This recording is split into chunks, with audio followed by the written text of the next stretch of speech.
Where are you watching from right now? It is midnight, maybe 2 in the morning. Are you somewhere between half asleep and completely lost to the world?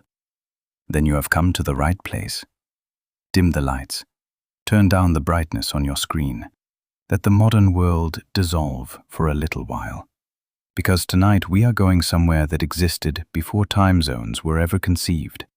Somewhere older than temples, older than the very word history. This is your quiet corner of the internet, and we tell stories the way your ancestors would have wanted them told. Slowly, vividly, in the imagined light of a fire. If you love long, poetic tales about forgotten people, buried gods, and the rhythms of prehistoric life, this might just become your new nightly ritual. Get comfortable. What you are about to hear is not a documentary. It is a lullaby. A story about what life was truly like long before anyone had thought to build the first cities. You wake before the sun, not because you were anxious, not because you have a meeting, and not because some glowing rectangle in your pocket is screaming for your attention. You wake because the fire beside you has nearly gone out, burned down to embers, and someone has to feed it before the cold finds its way in. The sky above you is still deep blue, bruised looking. The air smells of ash, hides, and morning dew. You pull yourself up inside a shelter built from bent willow branches and stretched animal skins, its walls breathing faintly in the wind. There are no clocks, no alarms, but the rhythm of the night slowly giving way to morning is so familiar it lives inside your bones. This is not a rare trip into the wild.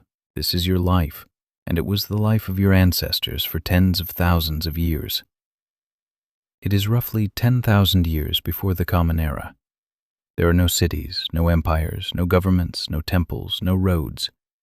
The wheel has not been invented yet. The only architecture here is firelight and memory, and yet across the lands we now call the Levant, Eastern Africa, Europe, and Asia, small groups of human beings are waking beside glimmering hearths, speaking the language of smoke, kinship, and survival. These are not cave people, whatever cartoons may have taught you. Caves, in fact, are rare. Most people at this time live in open-air shelters, moving in groups of 20 to 30, following the seasons, the animals, the plants, and the water.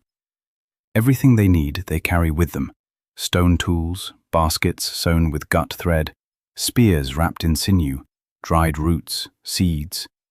The world is wild, but not strange to them. Quite the opposite. They know it in extraordinary detail. Let us quietly step into one such morning. On the northern shore of a lake sits a settlement. Today this place is called Ohalo II and lies in what is now Israel. But to the people who lived here 23,000 years ago, it was simply a place of water, reeds, birds, and fish. They wake to the calls of cranes and the clicking of insects. Their homes are low, dome-shaped huts of branches and straw. Inside, the space is carefully arranged. In one corner lie the grinding stones. In another, a fire burns.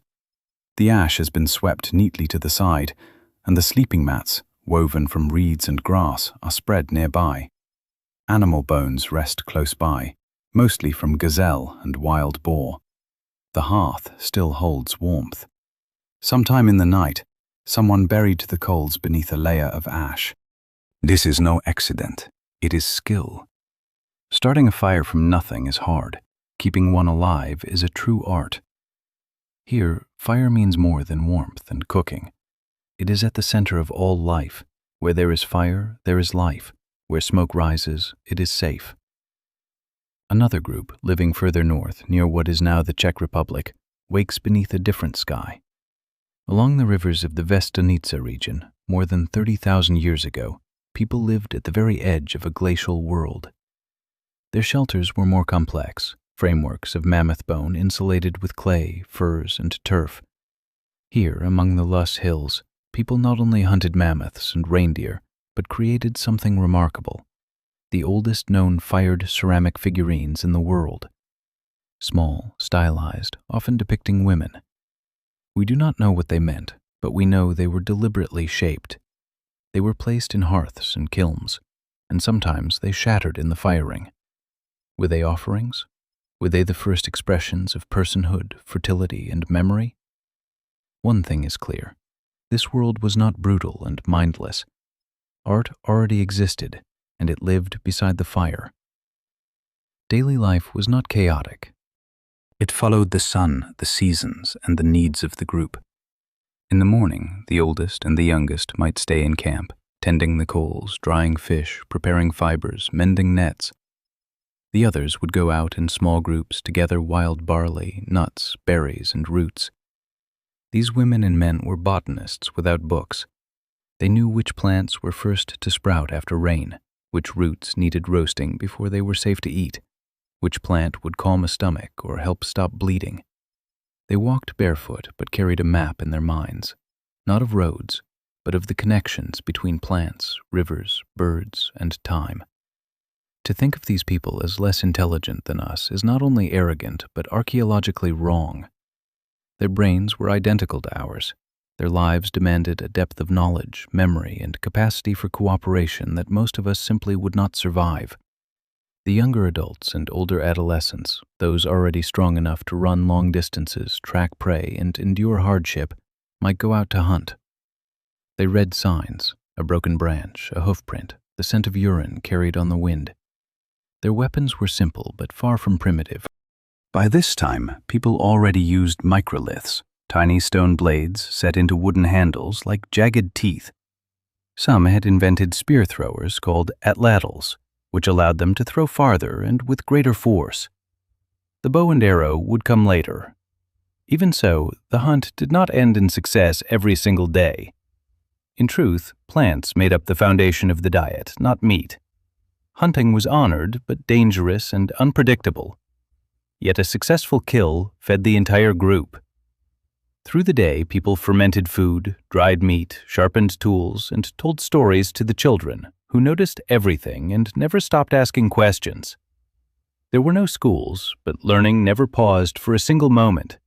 Children learned through watching, through imitation, through small corrections, and through ritual, always close to the adults. They watched their parents nap flint and gut fish. They knew which trees gave up bark most easily and which ants could bite through bone. They learned the names of the stars not as scientific data, but as stories. This was a world without writing, but not without a past. Memory served as the sacred library of the group, and everyone contributed their part to it. Now let us look inside a shelter in what is now southern Africa. In Blombos Cave, roughly 75,000 years ago, people carved geometric patterns into pieces of ochre. One piece shows a design of crossed lines drawn with precision. In another find, a shell bead, a hole had been drilled to thread it on a string. These were not random marks. They were symbols, which means these people were already thinking in the abstract, in images, and perhaps in spiritual terms. They could transform the world around them into meaning. We do not know what those markings meant, but we know they were made with intention, and that their meaning was shared within the group. As evening fell, the hunters returned to camp one by one, perhaps with meat, perhaps only with the story of prey that got away. The gatherers brought baskets of roots and greens. The children played near the fire, chasing insects or shaping figures out of mud. There was no dinner table, no cutlery, but the food was shared among everyone. There was warmth, breath, and the fire blazing again, brought back to life with bark and bone. The whole group gathered around it. Someone hummed softly. Someone tapped 2 sticks against a stone. Someone began to speak in a slow, low voice, and the children fell quiet. This was the true cathedral of the Paleolithic, a circle of people around a flame. In places like Dolny Vestonice, archaeologists have found bone flutes with finger holes. They produce sounds that match modern musical scales. These people made music not for profit, but for the moment itself and for those who were near. They likely danced, mimicked animals, and told stories of how the world began. They remembered their dead and gave names to the stars. Perhaps through rhythm, exhaustion, or plants that brought visions, they entered trances to speak with spirits and ancestors. Whatever they believed, they experienced it together, not in temples, but under open sky, not at altars, but in rhythm. Sleep came gradually, not so much from exhaustion as from a feeling of fullness and peace.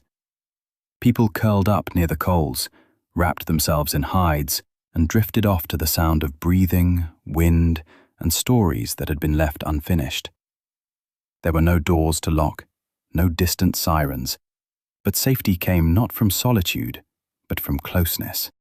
Every night, a person was surrounded by the same familiar warmth, the same familiar sounds, and watchful eyes.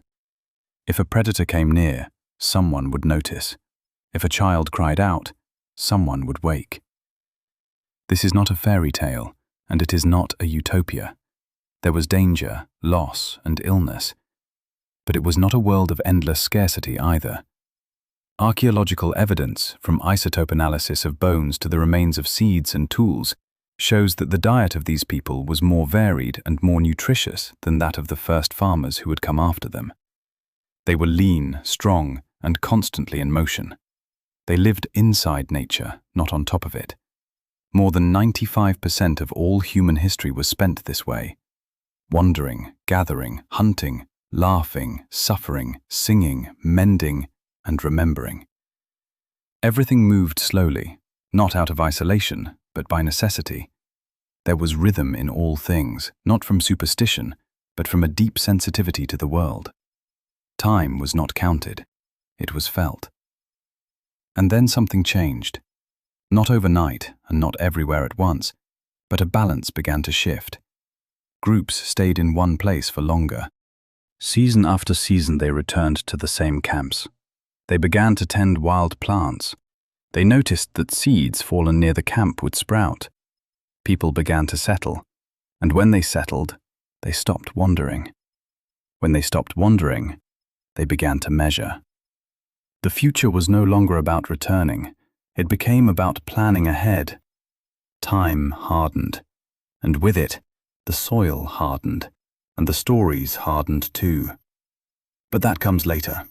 For now, in this morning, 10,000 years before the first cities, there is only this: the smell of smoke, the taste of a bitter root, the warmth of another person beside you, and the slow waking of a world that has not yet been fenced in.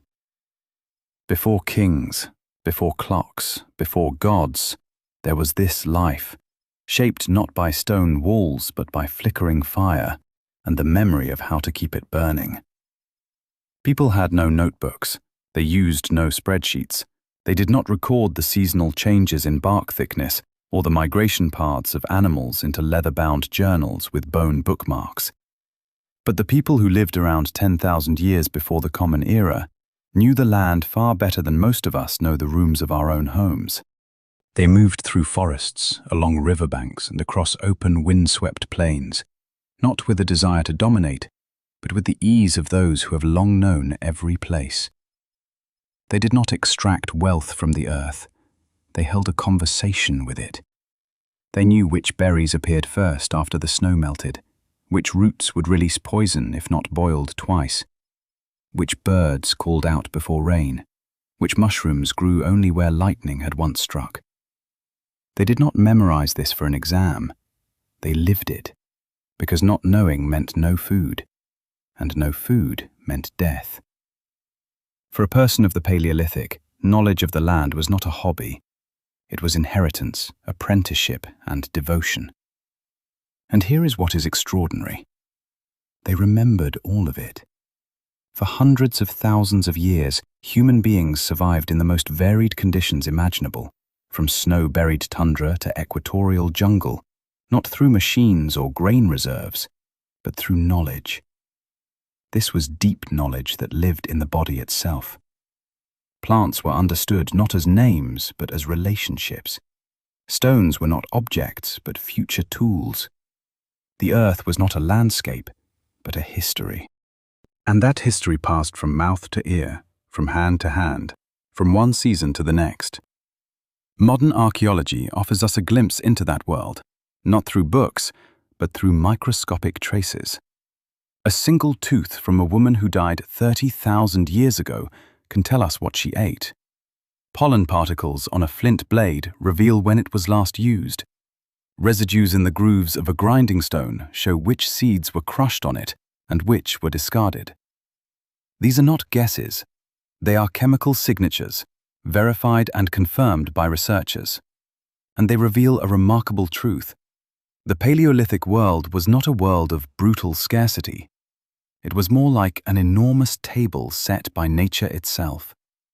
Wild, unsown, uncultivated abundance. People had learned to read it like a sacred text.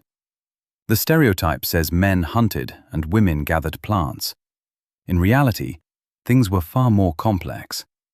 Yes, men often pursued large game, especially where bringing down an animal required strength and coordination. But women were not passive berry pickers. They were the ecological foundation of the group. They knew not only where edible food grew, but which trees healed wounds, which roots caused vomiting, and which bark dulled pain. They understood the seasonal dance of plants, when to harvest before seeds turned bitter, when to dry leaves for winter, when to follow the bees towards sweetness. Their knowledge did not move in a straight line. It was a living map, walked, sung, and passed on. Research into dental calculus, the hardened plaque on ancient teeth, has revealed extraordinary details. In the Spanish cave of El Cidrón, in the teeth of people who lived 49,000 years ago, researchers found traces of yarrow and chamomile.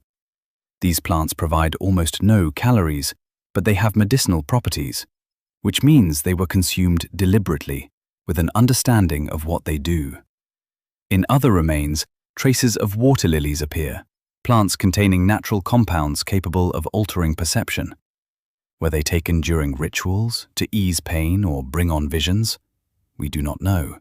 But we know it was not accidental, and that knowledge of it was preserved. There are also residues on tools. On a stone blade from Border Cave in South Africa, roughly 44,000 years old, traces of poison were found. It was made from castor plant and other botanical extracts, likely applied to arrowheads. This means someone not only knew which plants were toxic, but knew how to concentrate their effect, blend them, and use them in hunting. This is chemistry. This is pharmacology. This is science built from experiment, error, storytelling, and the survival of many generations. Much of this knowledge was carried by women, not only because they spent more time gathering, but because they typically tended wounds, prepared food, and observed the slow changes of the living world, while hunters followed fast movement and raw strength. In modern hunter-gatherer societies, the Hadza of Tanzania or the Juhwansi of the Kalahari, women effortlessly distinguish hundreds of edible plant species. Their spatial memory is extraordinary. They remember individual trees many kilometers away. That knowledge is not a library. It is a living memory that moves alongside the body, and it mirrors exactly what we see at ancient sites. In the Paleolithic, knowledge was stored in the body, in rhythm, in touch, in taste and repetition. There was no single Paleolithic world, of course. The diet of people on the coast of what is now Japan looked nothing like the diet of those roaming inland Europe. But one pattern repeated everywhere: a fine balance of local knowledge, seasonal movement, and collective transmission of experience. At Ohalo too, in the Levant, archaeologists found traces of more than 100 plant species, wild wheat, barley, figs, and acorns among them. Some remains were charred, indicating cooking. Others had been stored. These people were not wandering at random in hopes of stumbling onto food. They were actively managing their environment, harvesting plants before the seeds dropped, collecting fruit before it rotted. They knew. Some anthropologists believe Paleolithic foragers practiced a form of early stewardship, not crop growing, but care. They selectively harvested plants, encouraging the growth of useful species. They burned specific areas to promote fresh growth and avoided overharvesting. This is supported by evidence from Australia, where fires managed by Aboriginal peoples shaped entire ecosystems for tens of thousands of years. Fire was not just warmth and protection, it was a tool for managing the land. An elegant and effective approach rooted in a profound understanding of nature. And all of this extraordinary intelligence, embodied, practical, precise, was transmitted without writing. Through stories and songs, through watching a mother grind seeds on stone and knowing when to flip the thick paste, through walking the same path every year and remembering the tree that lightning split last summer, through knowing that this mushroom looks like the one that killed your relative, but it lacks the small red ring. This kind of memory does not live in books. It lives in bodies. This is not an attempt to paint the Paleolithic as some kind of paradise. There was hunger, there was illness, there was death. But these people were not ignorant.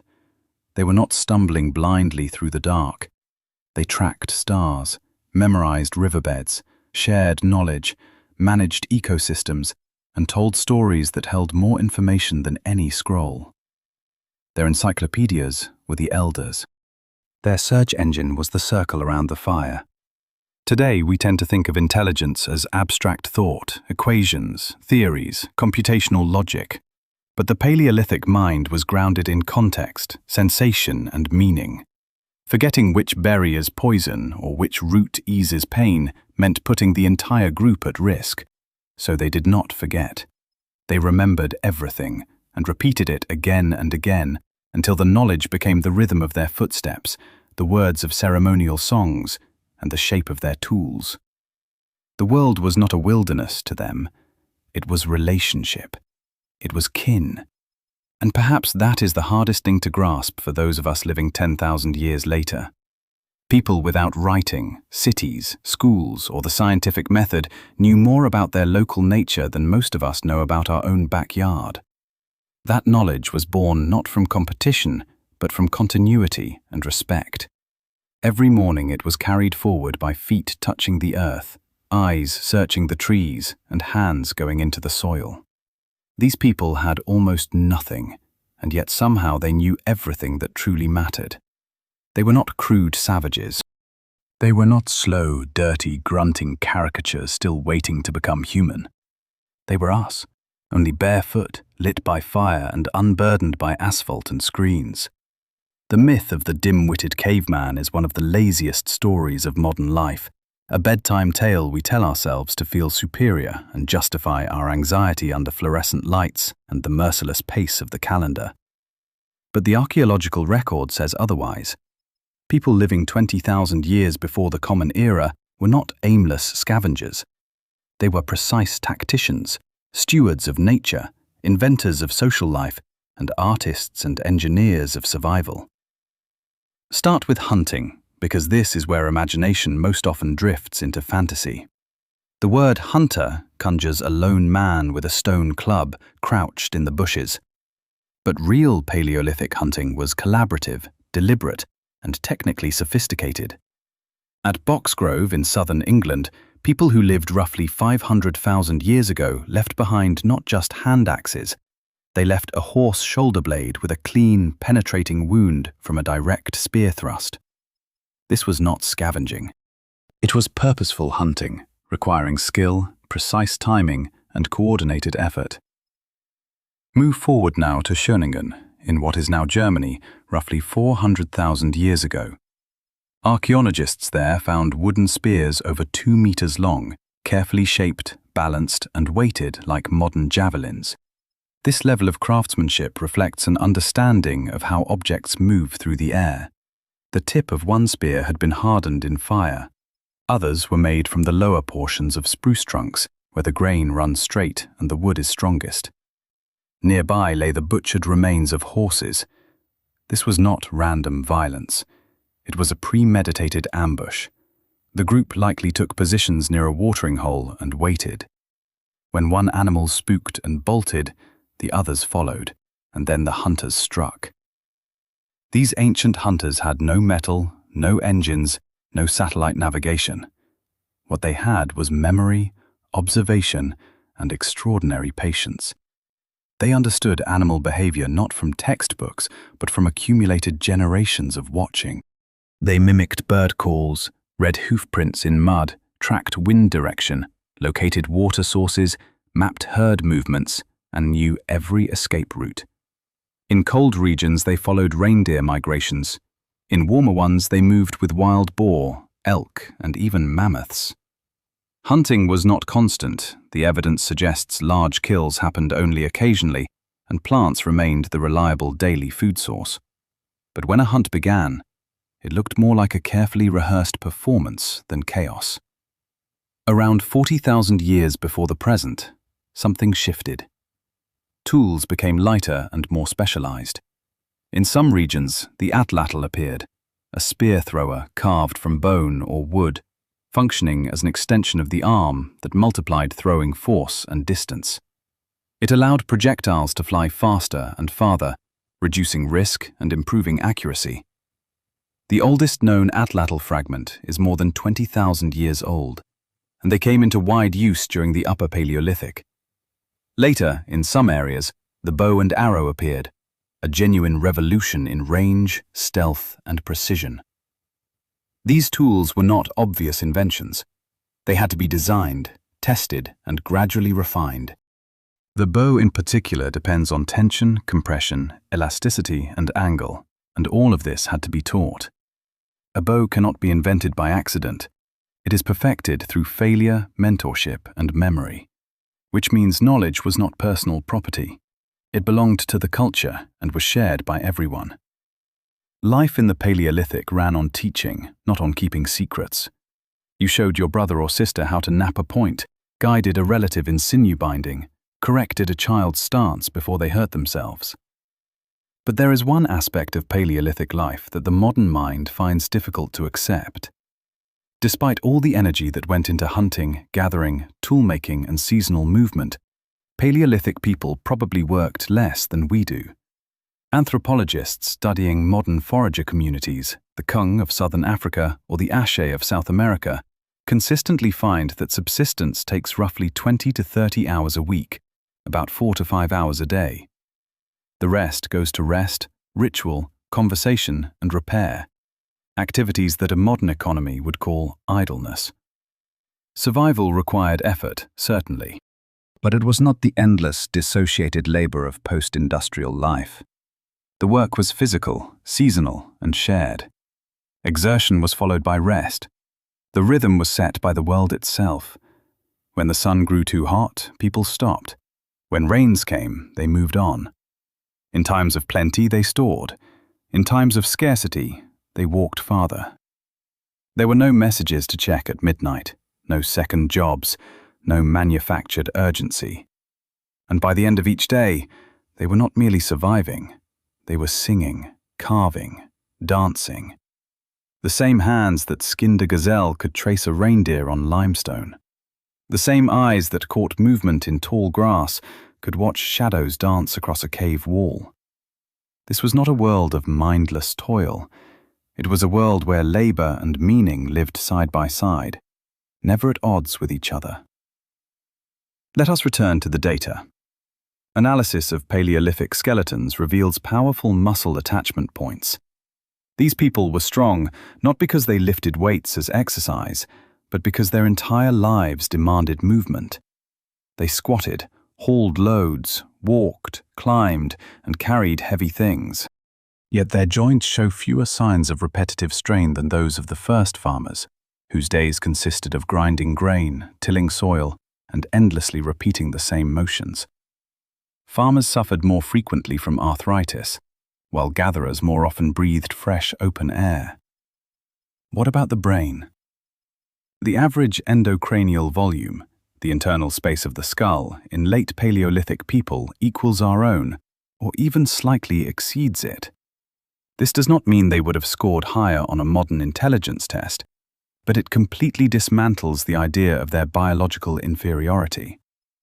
In terms of nervous system architecture, these were modern human beings, fully capable of language, music, metaphor, mathematics, and complex memory. Upper Paleolithic people drew with perspective. They played five-note scales on flutes carved from bird bones. They buried their dead with red ochre, beads, and ivory with care and deliberateness. Not crude, not simple, just unfamiliar to us. And yet we keep reducing them, collapsing all their complexity into loincloths and clubs. Why? Perhaps because acknowledging their intelligence would force us to question our own. If people without private property, without clocks, kings, or gods could live full, meaningful lives, then what exactly are we doing with all our accumulated possessions? If the hunter-gatherer was not a failed step on the road to civilization, but a balanced, well-adapted person woven into the natural world, then perhaps civilization is not an inevitable arc of progress, but a fork in the road, a choice, a trade of one thing for another. So when you picture a Paleolithic hunter, do not draw a half-naked savage mindlessly chasing a mammoth. Picture a strategist, a patient observer, a shaper of stone, a singer of wind, a companion who understood that survival depended not on conquest, but on cooperation, not on dominance, but on choosing the right moment. A person who understood that the true art was not killing, but living together, taking nothing as property, having exactly as much as was needed. They were not primitive, they were precise. Their rhythm, their pace, their presence, their patience still sound beneath our noise, waiting for us to remember. They did not divide knowledge into school subjects, they lived it. Every adult in the Upper Paleolithic was a botanist, a geologist, a trekker, a reader of weather, and a healer of the spirit for their own kin, not out of nobility, but out of necessity. Experts did not exist. There were only people whose memory lived not in writing, but in repetition, in rituals, and in the rhythms of the earth. Survival demanded not just strength, but the ability to connect knowledge. You had to tell apart the root that burned the tongue from the one that broke a fever. You had to feel a shift in pressure and read what the clouds would do. You had to follow tracks through the mud and notice a limp in a deer's gait, the anxiety in its step, and the season from the very moment it appeared. These were not guesses. This was applied science, lived and breathed and passed along by firelight. The intelligence of Paleolithic people is often underestimated precisely because of its breadth. But breadth did not mean vagueness, it meant wholeness. Every hand was trained, every sense finely tuned. Memory lived not in libraries, but in scars and familiarity with the soil. A person who could butcher an aurochs, sew a hide, recall the position of the stars across different seasons, and treat a sick child with bitter herbs was no less intelligent than a modern narrow specialist. They were more whole. They needed no app to remind them when the berries ripened. They remembered because life depended on it, and they passed that knowledge on not through textbooks, but through demonstration, gesture, and metaphor woven into story. Their tools were not primitive, they were precise. Take the Levallois technique, named after a suburb of Paris where objects made this way were first identified. Appearing in the Middle Paleolithic, more than 200,000 years before our era, it required preparing a stone core in such a way that a single blow would detach a flake of a predetermined shape. That demanded foresight, a sense of symmetry, and deep understanding of how stone fractures. This was not blind trial and error. This was design without blueprints. Engineering through tactile calculation. You had to picture the flake before it existed and understand the behavior of force without measuring it. Later, tools became even more refined. In the Upper Paleolithic, roughly 25,000 years ago, people across Africa, Europe, and Asia began producing microliths, tiny stone blades only a few centimeters long. These were set into wood or bone to create composite tools, spears with serrated edges, arrows with replaceable tips, knives built for specific tasks. This was modular technology. Tools were made in advance to be repaired, improved, and adapted. Microliths were the ancestors of folding knives, replaceable blades, and the very idea that form and function can be separated and then recombined differently. This was not savagery. This was design. At Katanda, in what is now the Democratic Republic of Congo, bone harpoons more than 90,000 years old were found in layers of an ancient lakeshore. Their barbs were carefully carved and perfectly suited for catching large freshwater catfish. This was not lucky chance. It was specialization built on intimate knowledge of nature. You had to understand fish behavior, water depth, and current strength. You had to know when fish spawn, when they feed, and when the water gives up its catch. At Sangya, in what is now Russia, roughly 34,000 years ago, 2 children were buried with more than 10,000 ivory beads, painstakingly carved and sewn onto clothing. Beside them lay spears, ornaments, and objects of ritual significance. To make each bead the size of a fingernail required precision, patience, and thousands of hours of focused work. These people did not labor only to survive. They worked for beauty, for meaning, and for legacy. They expressed abstract ideas not in signs on paper, but through their hands. And in Gough's Cave, in what is now Somerset, England, human bones bearing marks of butchery and engraving were found. Skulls had been shaped into bowls, and zigzag patterns cut into the bones. This was not meaningless violence. It was ritual practice, perhaps tied to ancestor veneration, to grief, or to memory. Abstract thought appeared not only in decoration, but in transformation. The human body after death was given a second meaning. This was complex consciousness made tangible, a story told in bone.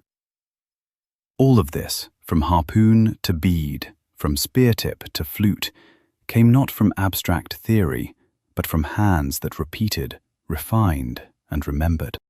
Abstract thought begins with close familiarity with material, with a wrong strike on stone that ruins a week of work and teaches something, with the observation that a sinew soaked overnight bends more evenly, with the discovery that different resins burning change the quality of light.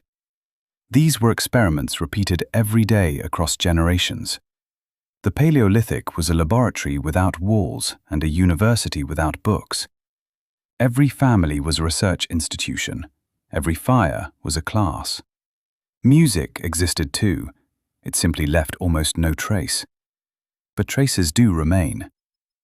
In the German cave of Geissenklostele, flutes carved from griffon vulture bone and mammoth ivory were found, more than 40,000 years old. The spacing between the holes corresponds to known musical scales, including pentatonic ones. These were not random pipes.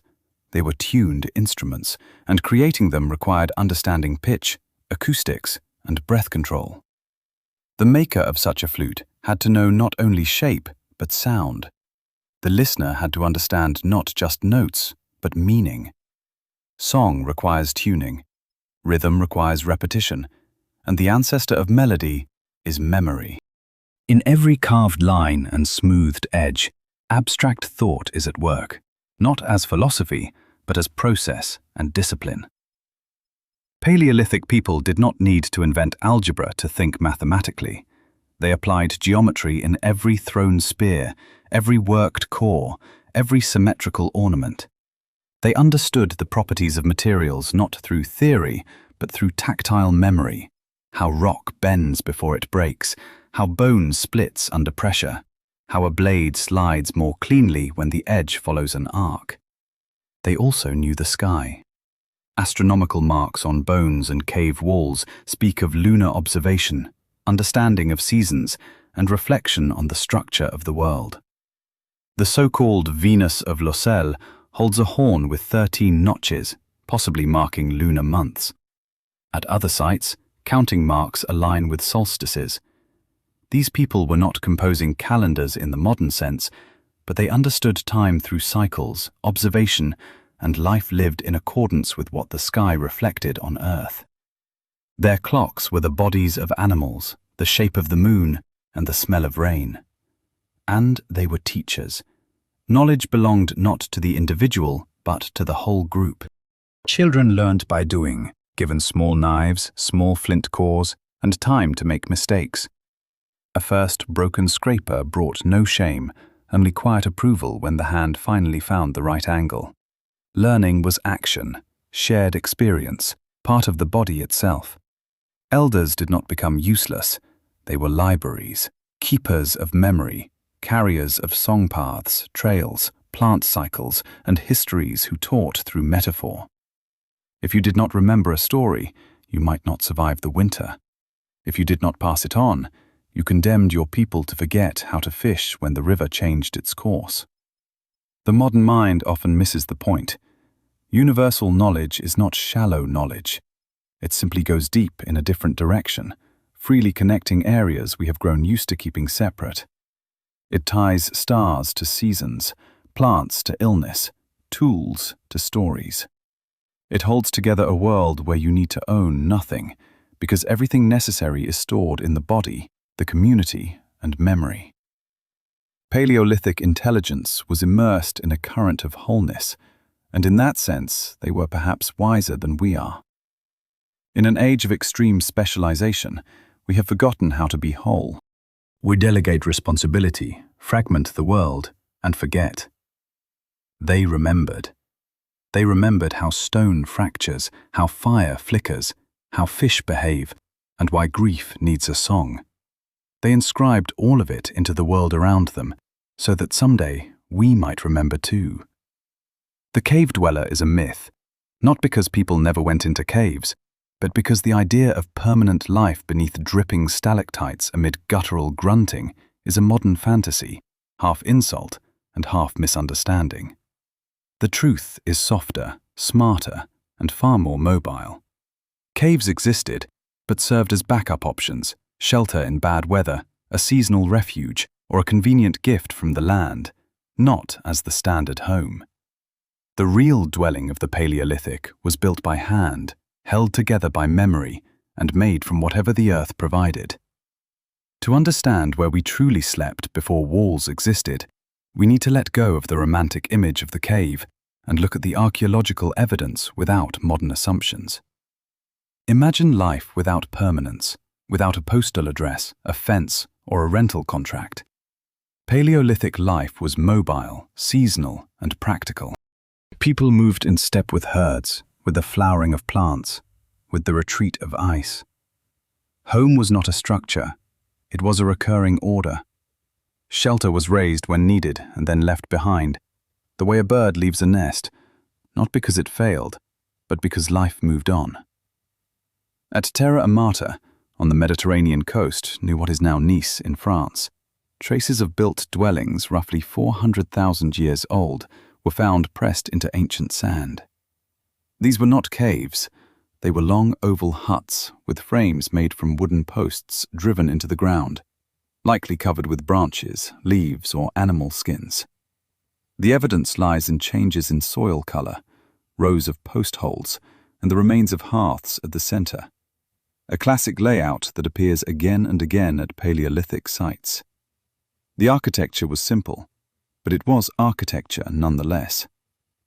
At Mezherich, in what is now Ukraine, around 15,000 years before our era, the picture becomes even more striking and beautiful. Here, people built round houses from mammoth bones. Hundreds of tusks, skulls, and long bones were stacked into walls and supports, then most likely covered with hides. One structure measured more than 4 meters across. A hearth sat at the center, and stone tools lay scattered in separate work areas. Bones were selected by size and strength. The builders were not simply stacking them like bricks, they were working like engineers, using the toughest materials the treeless steppe had to offer. These shelters were not just functional, they were deliberate. Entrances were positioned with the prevailing winds in mind. Interior space was divided into areas for sleeping, tool-making, and food storage. Ash layers show that these dwellings were occupied for weeks or months at a time, depending on the season. And then the people left. These were not permanent homes, but seasonal bases. Think of a winter cabin rather than a fortress, a repeating blueprint rather than an eternal monument. At sites of the Pavlovian culture in Central Europe, dating to the Upper Paleolithic around 25,000 years before our era, archaeologists find a consistent pattern.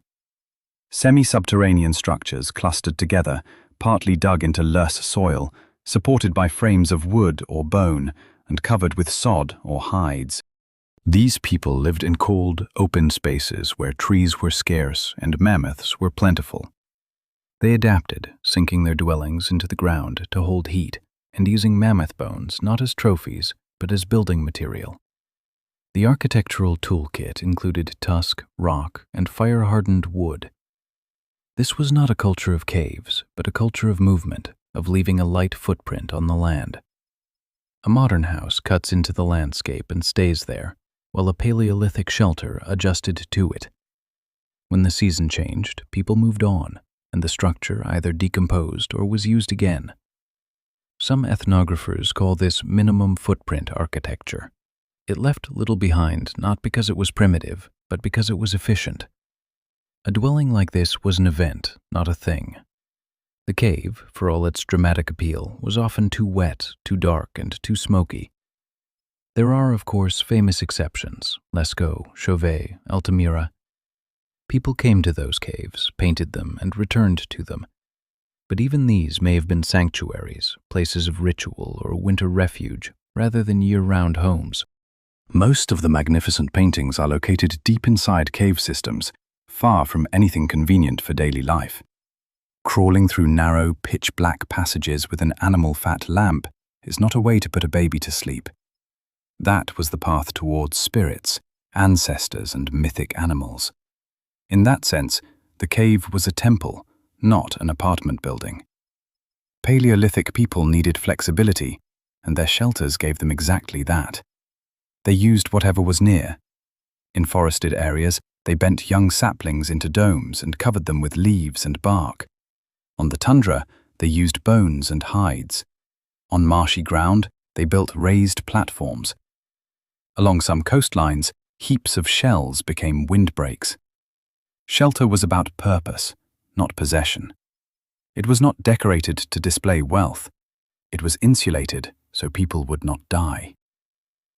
What tells us about habitation is not just the structures themselves, but everything around them. Hearths, refuse pits, cache of tools, and sleeping areas. Childhood and old age happened here, illness and intimacy, birth and death. People did not merely survive. They told stories, mended clothing, invented lullabies, picked lice from a companion's hair, and watched sparks rise into the sky. Through a woven opening they could see the moon climbing, not a lamp over a neighbor's garage.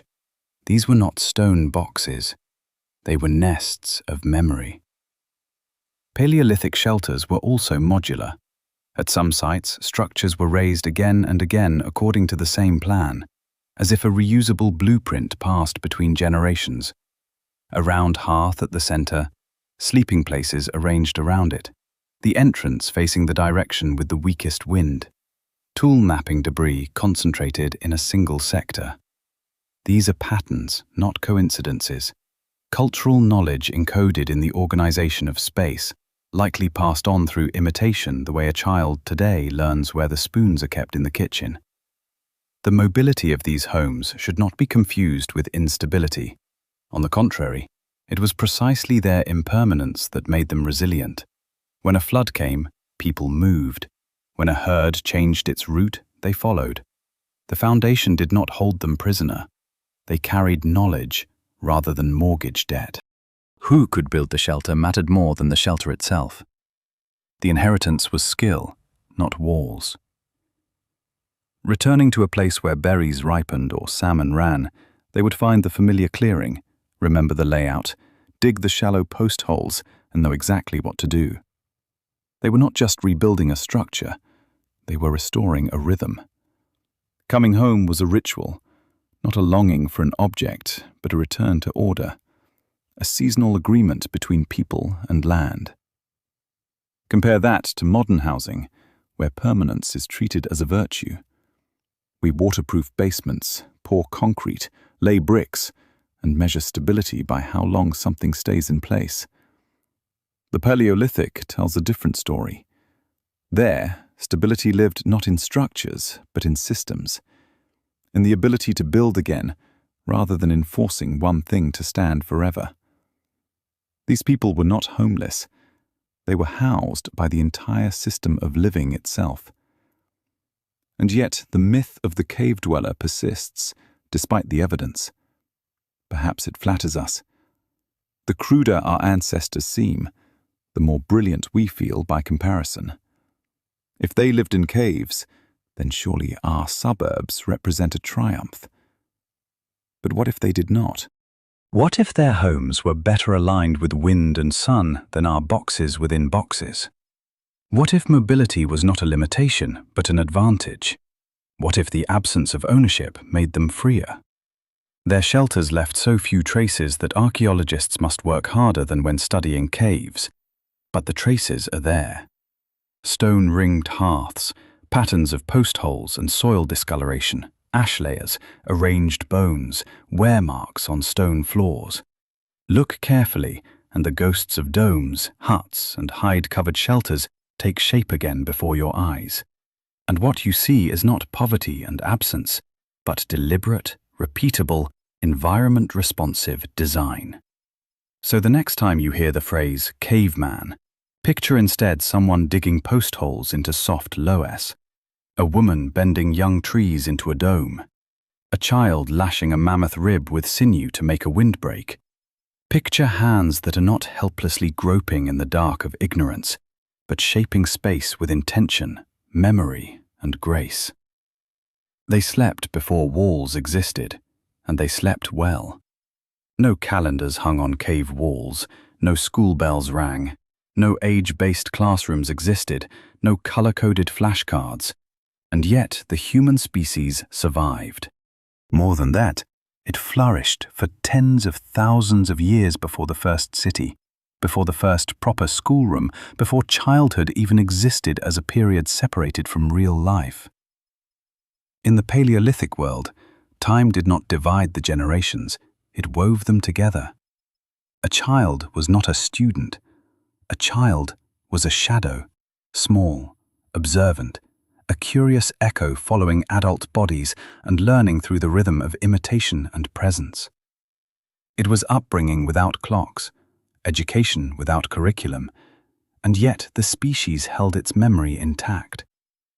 In every Paleolithic group, raising children was not a family affair, it was a communal one. Children were not the exclusive property of their parents, they were the shared future, watched over by mothers and fathers, brothers and sisters, uncles, grandmothers and friends, bound by no blood at all. Anthropologists call this alloparenting, a system in which care is distributed across the group. In practice, it was simpler than that. Everyone watched, everyone taught, and everyone had a stake. When a child cried, it was not one mother's problem alone. When a child learned to braid grass or throw a stone, the whole camp felt the pride. Modern hunter-gatherers, such as the Hadza of Tanzania and the San of the Kalahari, offer a window into what this may have looked like.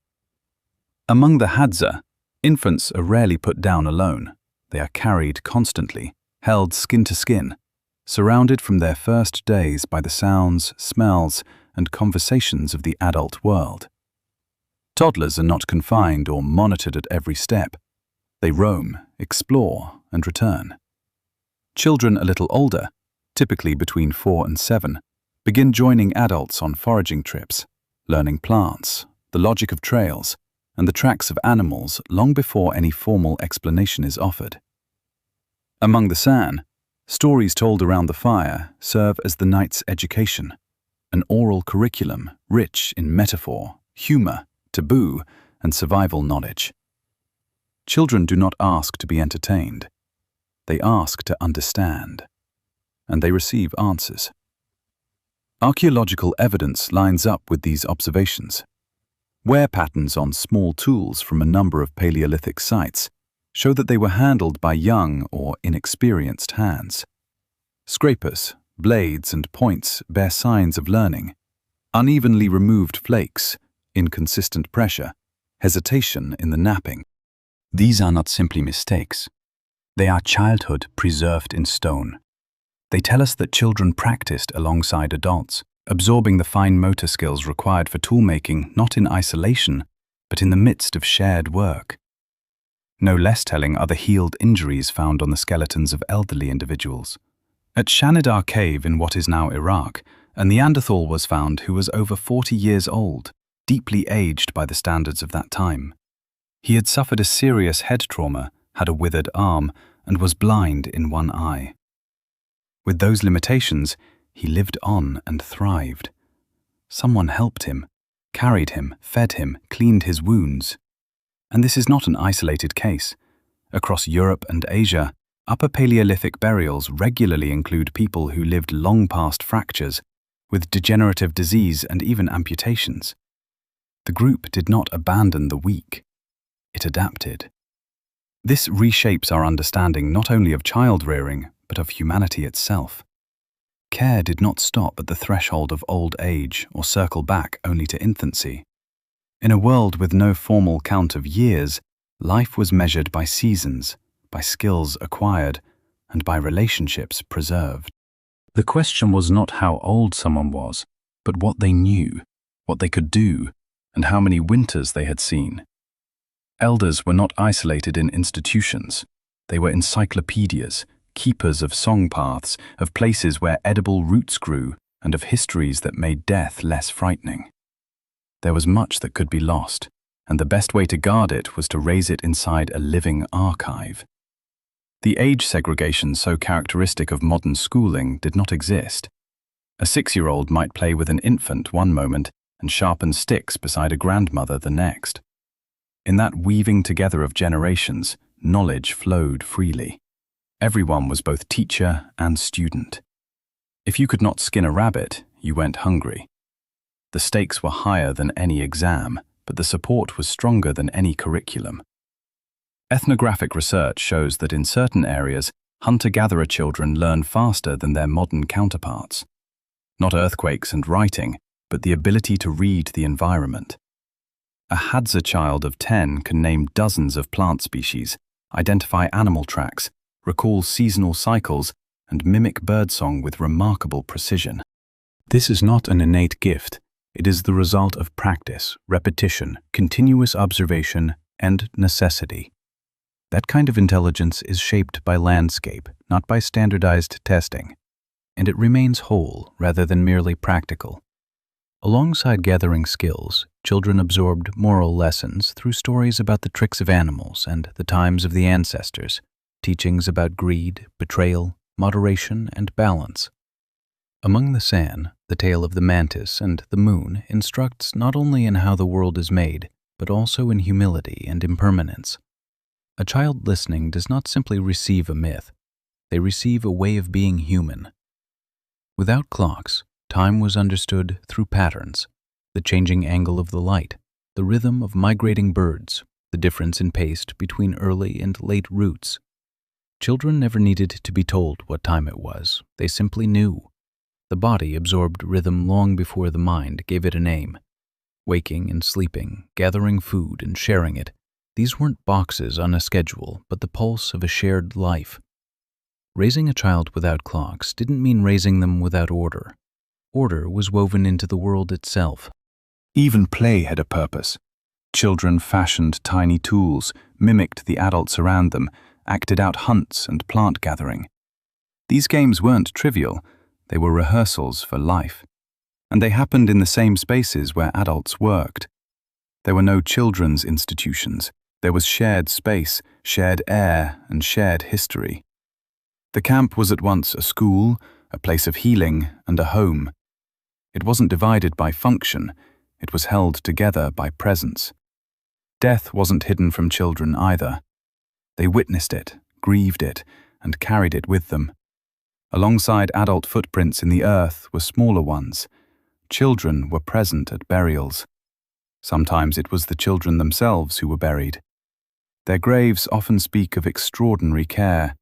Beads, ochre, carved figurines. A girl laid to rest at Sungir in what is now Russia more than 34,000 years ago, was dressed in clothing embroidered with thousands of ivory beads, a testament to the immense value her community placed on her life. She died young, but she mattered. Her burial tells us that Paleolithic upbringing was not primitive. It was deeply human, attentive, woven into the fabric of life, and emotionally rich. It didn't rely on a method or a guide. It was held together by closeness, presence, and the accumulated wisdom of the group. And it worked. These were the generations who survived ice ages, encounters with enormous animals, droughts, and long, dark nights. We cannot return to that world, but we can remember what it knew. Children learn best not only through instruction, but through full immersion. Knowledge passed within relationships outlasts knowledge imposed by authority. Real, constant, interdependent care, that is the true foundation of any culture. So when someone next calls such a childhood primitive, remember, it wasn't a childhood without learning.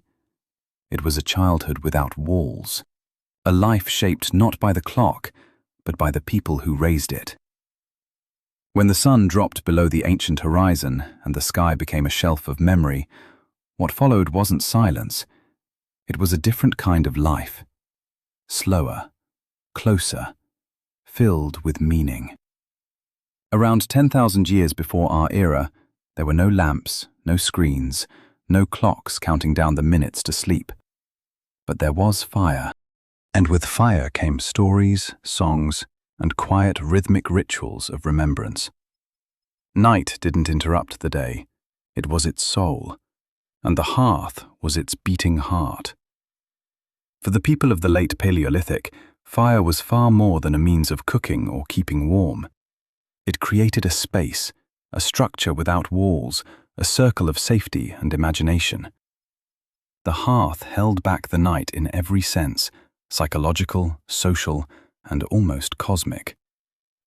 Evidence from campsites across Europe, Asia, and Africa shows that fire was at the center of daily life, and especially of nightly life.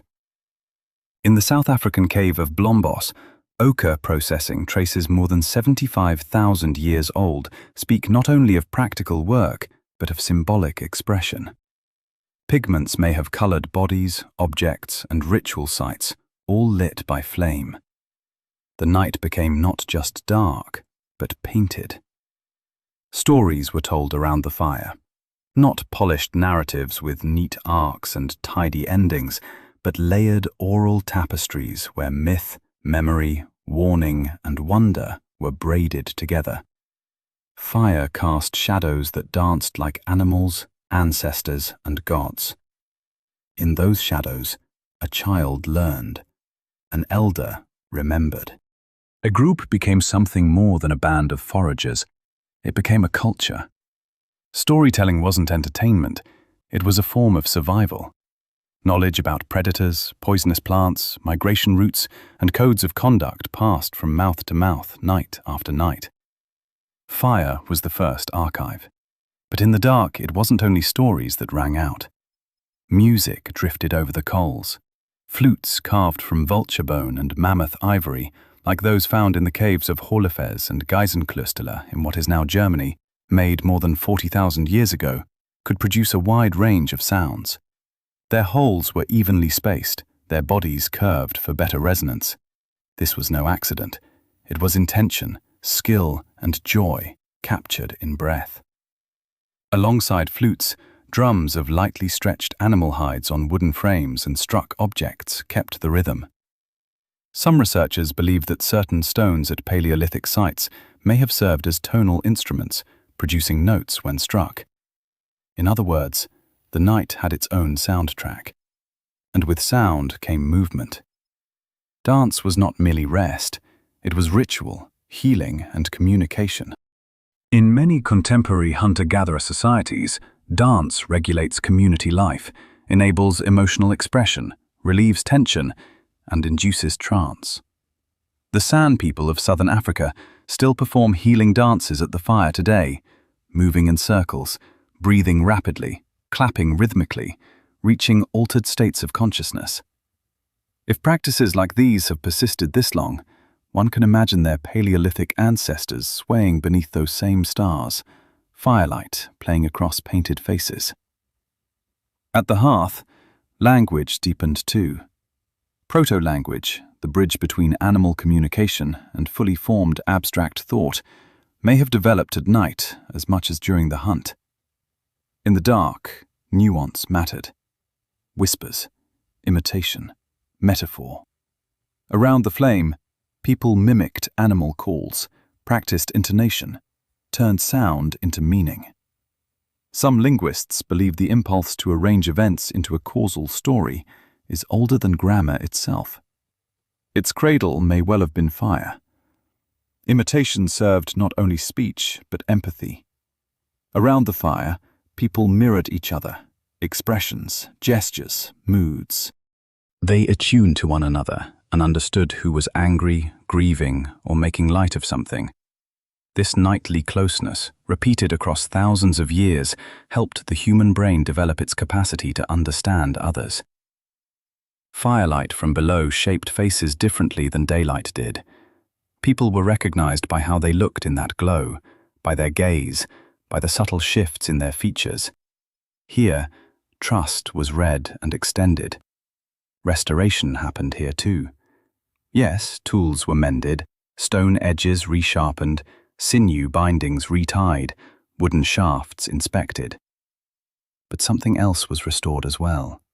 Feeling. The spirit was steadied. One's place in the world was found again. Fire heard what needed to be said. It made room for grief and absorbed the weight of the day. People sat beside it and released what could not be spoken. They looked at one another across the coals in silence and exhaled together. This is how people communicate when words run out, but presence remains. Archaeologically, this emotional dimension is harder to detect, but not impossible. Around the hearths at sites like Dolny Wiestonice in Moravia, roughly 26,000 years old, objects associated not only with food procurement, but with symbolic life have been found. Figurines, ornaments, stones bearing ochre. The proximity of art and fire is not coincidental. They are bound together not just by light, but by what light signifies: illumination, warmth, meaning. The hearth was the Paleolithic world's answer to what we might now call care for the inner life. Night brought the fear of predators, death, and dreams. But within the circle of light, anxiety was shared. Laughter loosened the knot of tension. A story turned terror into something with a shape. One of the oldest functions of myth is making the unbearable bearable. Fire didn't drive away the dark. It gave the dark a frame and allowed people to name what lurked beyond the trees. This was a nightlife without venues, without clocks, without crowds. Close, bodily, ancient. There was no entertainment industry, only astonishment at one another. Stars were not hidden by city glow.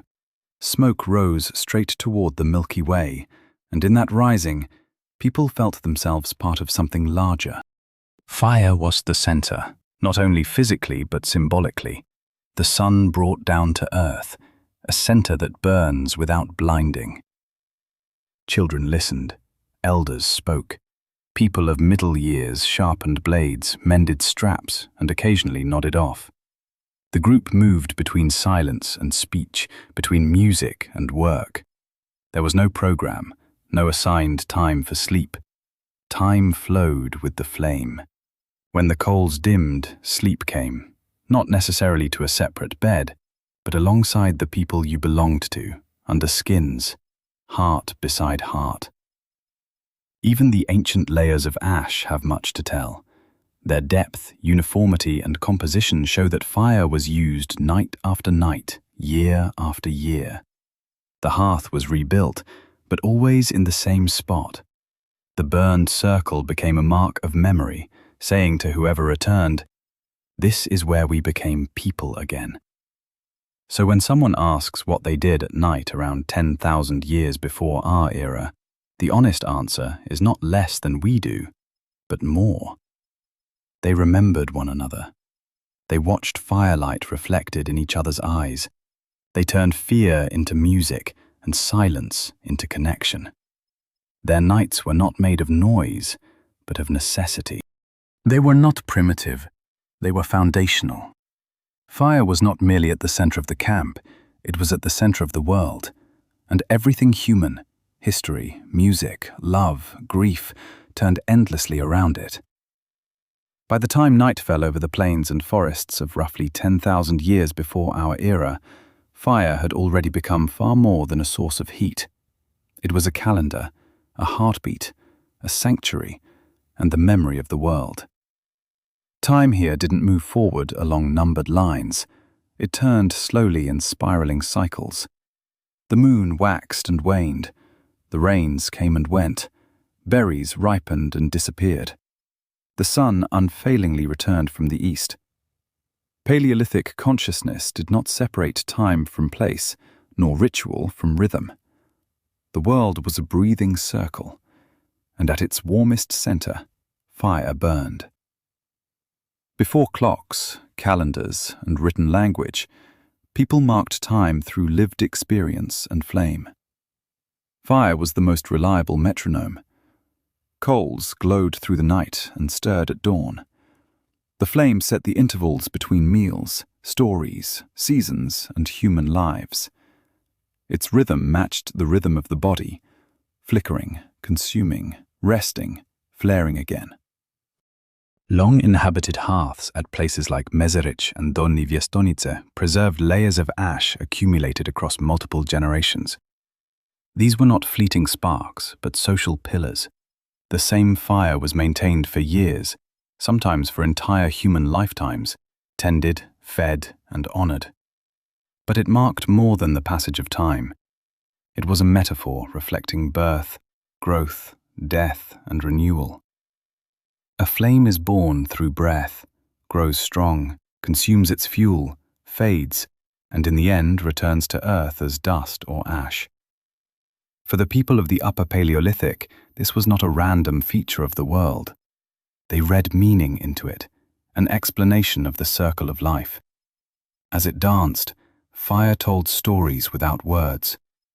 This is why the oldest known art, from Chauvet Cave to the carved ochre of Blombos, is found near places of fire. Light was not only physical but symbolic. It allowed the mind to form images. Gathering in a circle around fire, people received not merely the ability to see, they received belonging. Modern brain science gives form to what ancient people likely felt through their whole bodies. Research into oxytocin, the so-called bonding hormone, shows elevated levels during shared storytelling, synchronized music, and mutual gazing. All of these things happened at the fire. Nighttime rituals created a felt sense of surrounding safety, in which the body could relax, even in a dangerous world. A prowling saber-tooth or an approaching storm couldn't fully pierce the glow of fire ringed by the people you knew. Here, too, people worked through what we might now call emotional rupture, though they had no such word for it. Near the flame, grief could be given voice, fear could be sung, anger could be shown through gesture or dance. The body released its tension through sound, through movement, through the warm presence of others. From the perspective of the nervous system, the hearth was the oldest known form of care for the inner life. Shared presence reduced the body's stress. The fast-reacting, emotionally charged parts of the brain settled under the influence of flickering light, quiet murmur, and shared rhythm. Night became medicine. Over time, this rhythm became memory. Stories were never kept in books. They lived in voices, passed on through repetition and variation. Repetition wasn't a flaw, it was a strength. It embedded events into shared memory. The more often a story was told, the better its chances of surviving famine, displacement, and the loss of generations. Fire made time visible. Every circle of listeners was a circle of time's guardians. Anthropologists studying modern hunter-gatherers, including the Hadza of Tanzania and the Juhwansi of the Kalahari, have found that nighttime gatherings around a fire are strikingly different from daytime interaction. During the day, information is practical, whereas the water, which tracks, are fresh. At night, storytelling takes over. Myths, memories, warnings, laughter. Fire changes the way time is felt. It opens a space for reflection, and reflection shapes both the individual and the community. The shift from linear time to cyclical time runs deep. In the glow of fire, time doesn't only march toward the future, it curves back through memory. Elders become its keepers. Children inherit not just names, but stories. The group becomes a living archive. This isn't nostalgia, it's a way of organizing life. Time is built from what is remembered, not from what is scheduled. The image of fire also shaped burial rites. Graves with traces of ochre, burned stones, and charred offerings show that the end of life was understood not as a stopping, but as a transformation. Fire, like death, changed matter without destroying it. It turned flesh into smoke, presence into absence, but not into nothing. So the time after death was not silence, but echo. Around the fire, the dead were remembered, their names, their jokes, their gestures. They became part of the rhythm. That rhythm was reflected in the arrangement of space: round hearths, circular dance paths, camps organized around a center. Even temporary shelters were positioned around the fire. This wasn't only practical, it was tied to a vision of the world. Fire was the sun at the heart of a human system, and every gesture, every conversation revolved around its pulse. In symbolic terms, the hearth was the first temple, built not from stone, but from attention. Modern psychology confirms what ancient intuition already put into practice. Near fire, attention narrows, the pulse slows, breathing steadies, and the flickering draws the mind into a contemplative state. Some researchers even suggest that firelight helped shape human consciousness, not only through its usefulness, but through its ability to produce something like a trance. The soft unpredictability of a flame activates the brain's default mode network, the network linked to dreaming, memory, and self-awareness.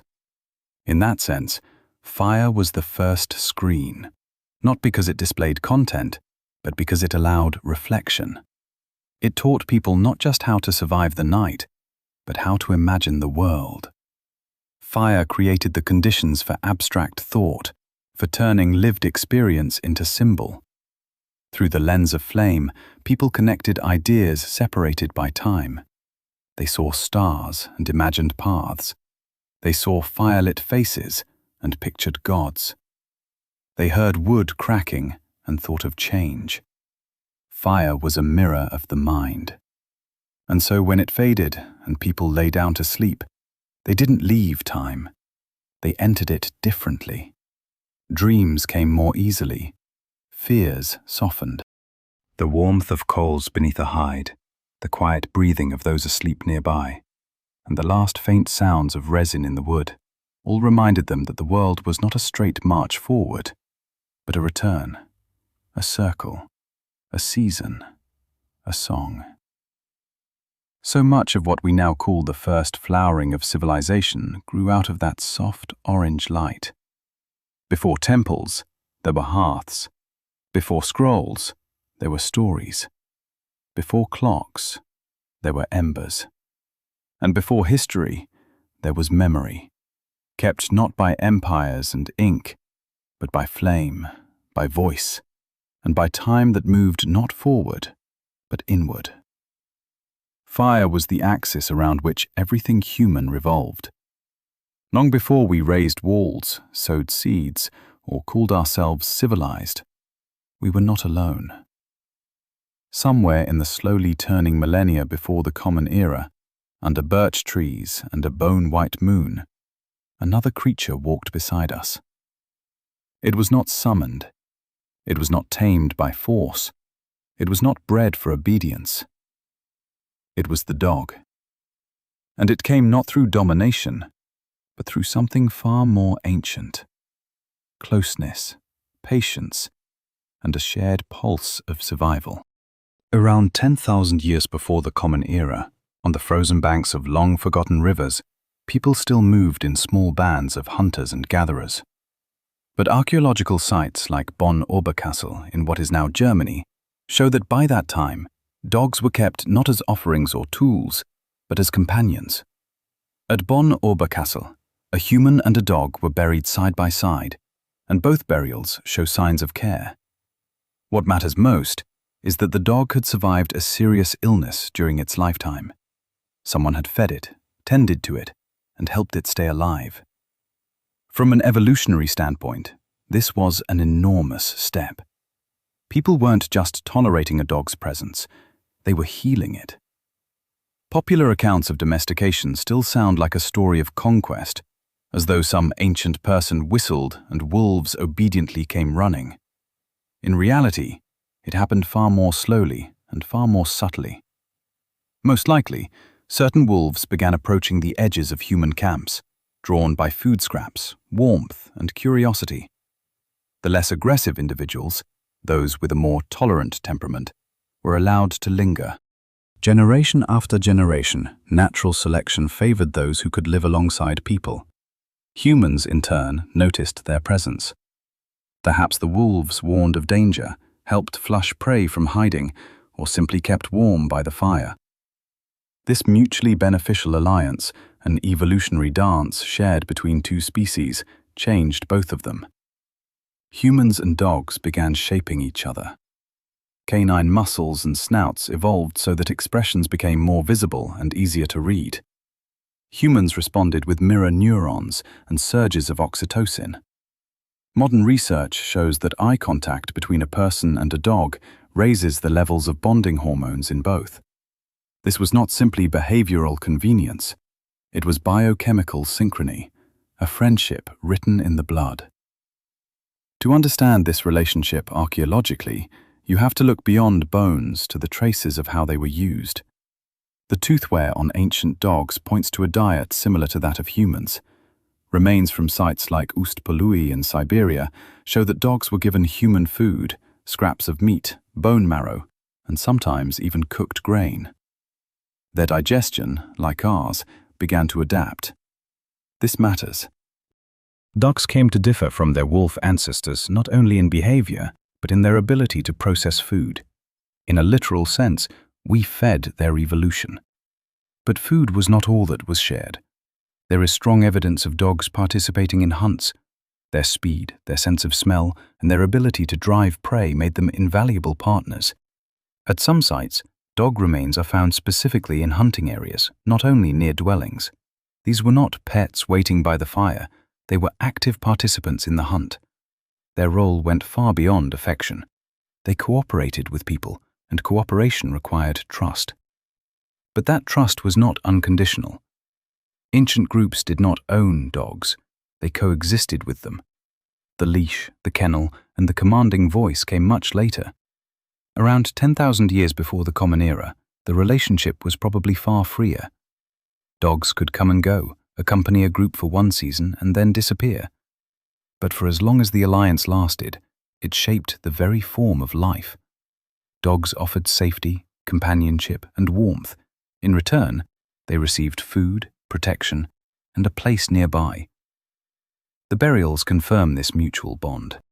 The dog from Bonn Oberkassel was placed in the grave with burial objects, which speaks to its symbolic value. At other sites, dogs were buried separately, curled in sleeping positions, as though still resting by the fire. These are not the traces of disposing of livestock. They are traces of grief. People buried dogs with ceremony, which means they remembered them, felt their loss, and loved them. What is particularly striking is how these early relationships may have shaped the human mind. The presence of a loyal, wordless but feeling companion may have strengthened capacities like empathy, anticipation, and symbolic thinking. A dog responds to tone of voice, to a glance, to movement. A child growing up alongside such a creature learns to notice subtleties and to communicate without words. That is not a small thing. It is part of how character and culture develop. Ethnographic parallels are abundant. Among the San people of southern Africa, dogs help track prey and are fed directly at the fire. Among Arctic peoples, they pulled sleds and were considered members of the family, often sleeping inside shelters. In both cases, dogs were not tools. They were woven into the pattern of life, helping, eating alongside people, being given names. This closeness is unique. No other animal joined us so early or so fully. Livestock came later, after the shift to farming. Cats arrived not as hunting partners, but as guards against the pests that threatened grain. Only the dog entered our lives before settlement, before fences, before gods given shape in stone. And once it sat within the circle of the fire, it never truly left. Against this background, the phrase, man's best friend, oversimplifies the story. It implies ownership, hierarchy, and loyalty on command. In the Paleolithic, it was something else. It was friendship by choice, not by order. The dog did not submit, it chose closeness. The human did not command, they offered a place nearby. Perhaps this relationship helped us survive. During the long migrations out of Africa, across Ice Age Europe and the land bridges of Asia, dogs served as scouts, guards, and companions. With them, a camp noticed danger sooner, and sleep became safer. They warned of predators, finished the scraps, and kept children company. They were there not only in good times, but through hunger, cold, and grief. In that sense, it was not we who domesticated the dog, we found each other in the wild. And that meeting changed both sides forever. Its imprint is carried in our brains, our hearts, and our culture. The bones left in the earth speak not of conquest, but of cooperation. In a world where so many stories are about war, power, and loss, this chapter, lit by fire, filled with pauses and whispers, deserves to be remembered. The dog did not become human, but in many ways it helped us become more humane, more attentive, more empathetic, more bound to one another. It curled at our feet not as a servant, but as a mirror, reflecting something soft, warm, and shared. So when we look back to the time around 10,000 years before the Common Era, let us see not only spears and stone tools, let us see the quiet whimper near the hearth, the first wag of a tail that said, I see you, I know you, I choose to stay. Before the plough, before the pyramids, before the thought to record a king or carve the image of a god, we painted animal. With ochre and charcoal, black manganese and red hematite, we covered the vaults of limestone caves. We left behind not fields and conquests, but living creatures. Bulls with enormous shoulders, deer rendered with exaggerated grace, rhinoceroses in full charge, horses in swift motion. These were not idle scribbles. They were declarations. In the animal there was power, and the act of depicting it, of repeating it, remembering it, and returning to it, gave shape to something in us that we had not yet named. For thousands of years before farming, temples, and writing, the most sophisticated form of human art was a gallery of animals. In the vast halls of Lascaux and Chauvet in France, and in the unsettling depths of the Sulawesi caves in Indonesia, these animal gods shine without captions or explanations. Chauvet, painted around 30,000 years before the Common Era, preserves some of the oldest and most beautiful cave images ever found. Its walls breathe with lions, panthers, bison, and mammoths, rendered with shading, perspective, and a sense of motion. These are not the naive scratchings of people consumed by bare survival. They are aesthetic, symbolic, and ritual acts. Some scholars compare them to altars, others to prayers. The Lascaux caves, somewhat more recent, around 17,000 years before the Common Era, show scenes of even greater complexity. Herds of horses gallop at full stride. A massive black bull looms over the viewer, making human presence feel insignificant. One of the most mysterious panels shows a figure with a bird's head standing beside a wounded bison. This is a rare depiction of a human form, and a hint that in the Paleolithic mind, the boundary between species was far less fixed than it is for us today. This shape-shifting hybrid is presented not as a hunter or conqueror, but as part of a single spiritual ecology. The cave paintings of Sulawesi, on the other side of the world, echo the same themes. One panel, more than 40,000 years old, may show the oldest known narrative scene. Human-animal hybrids take part in what looks like a hunt. Their figures are elongated, unreal, and deeply symbolic. Some have tails, others have beaks or snouts. These are not precise portraits, they are myth in motion. Why did ancient people spend so much time and risk so much, painting in the depths of caves, often in total darkness, in chambers accessible only by crawling through narrow passages? These were not living spaces. There are no hearths, no sleeping mats, no refuse pits. These were places of ritual, repositories of memory, cathedrals carved from stone and silence.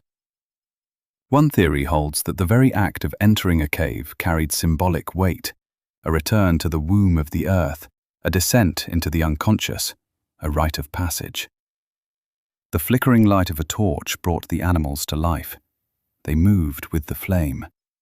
In this reading, cave painting was not a static art form at all, but a performance, an act, a trance. Animals played a central role in these rituals.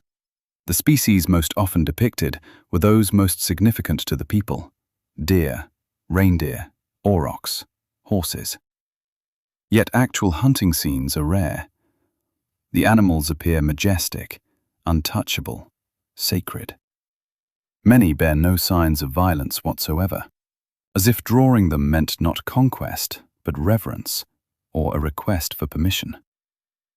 This is where the theory of animism takes hold.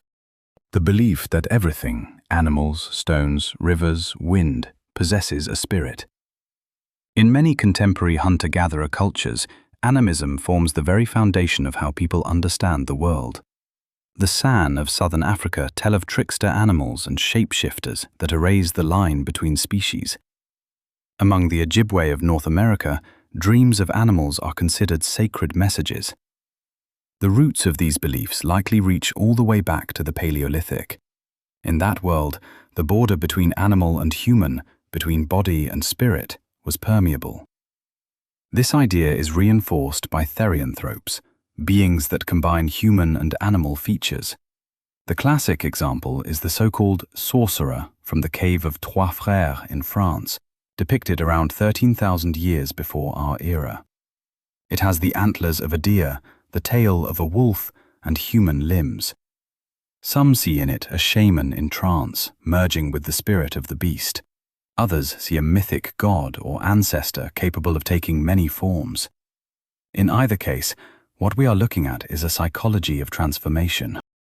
The cave was not a place to observe animals, it was a place to become them, to embody their grace, their strength, their knowledge. The act of painting may have been a form of sympathetic magic. By drawing a creature, a person entered its essence, honored it, summoned it, or asked forgiveness for a life taken. Echoes of this can be seen in modern hunting rituals, where a kill is accompanied by apology, song, and offering. This kind of symbolic complexity has puzzled anthropologists for decades. Why would gatherers, supposedly consumed entirely by survival, invest such effort in abstract imagery? But the assumption itself is flawed. For Paleolithic people, survival and symbolism were not separate domains. The knowledge needed to track prey in snow and read the weather required the same cognitive skills, recognizing patterns, holding memory, thinking in images. A mind capable of following footprints could equally follow a metaphor rendered in pigment. The timing of this art is also revealing.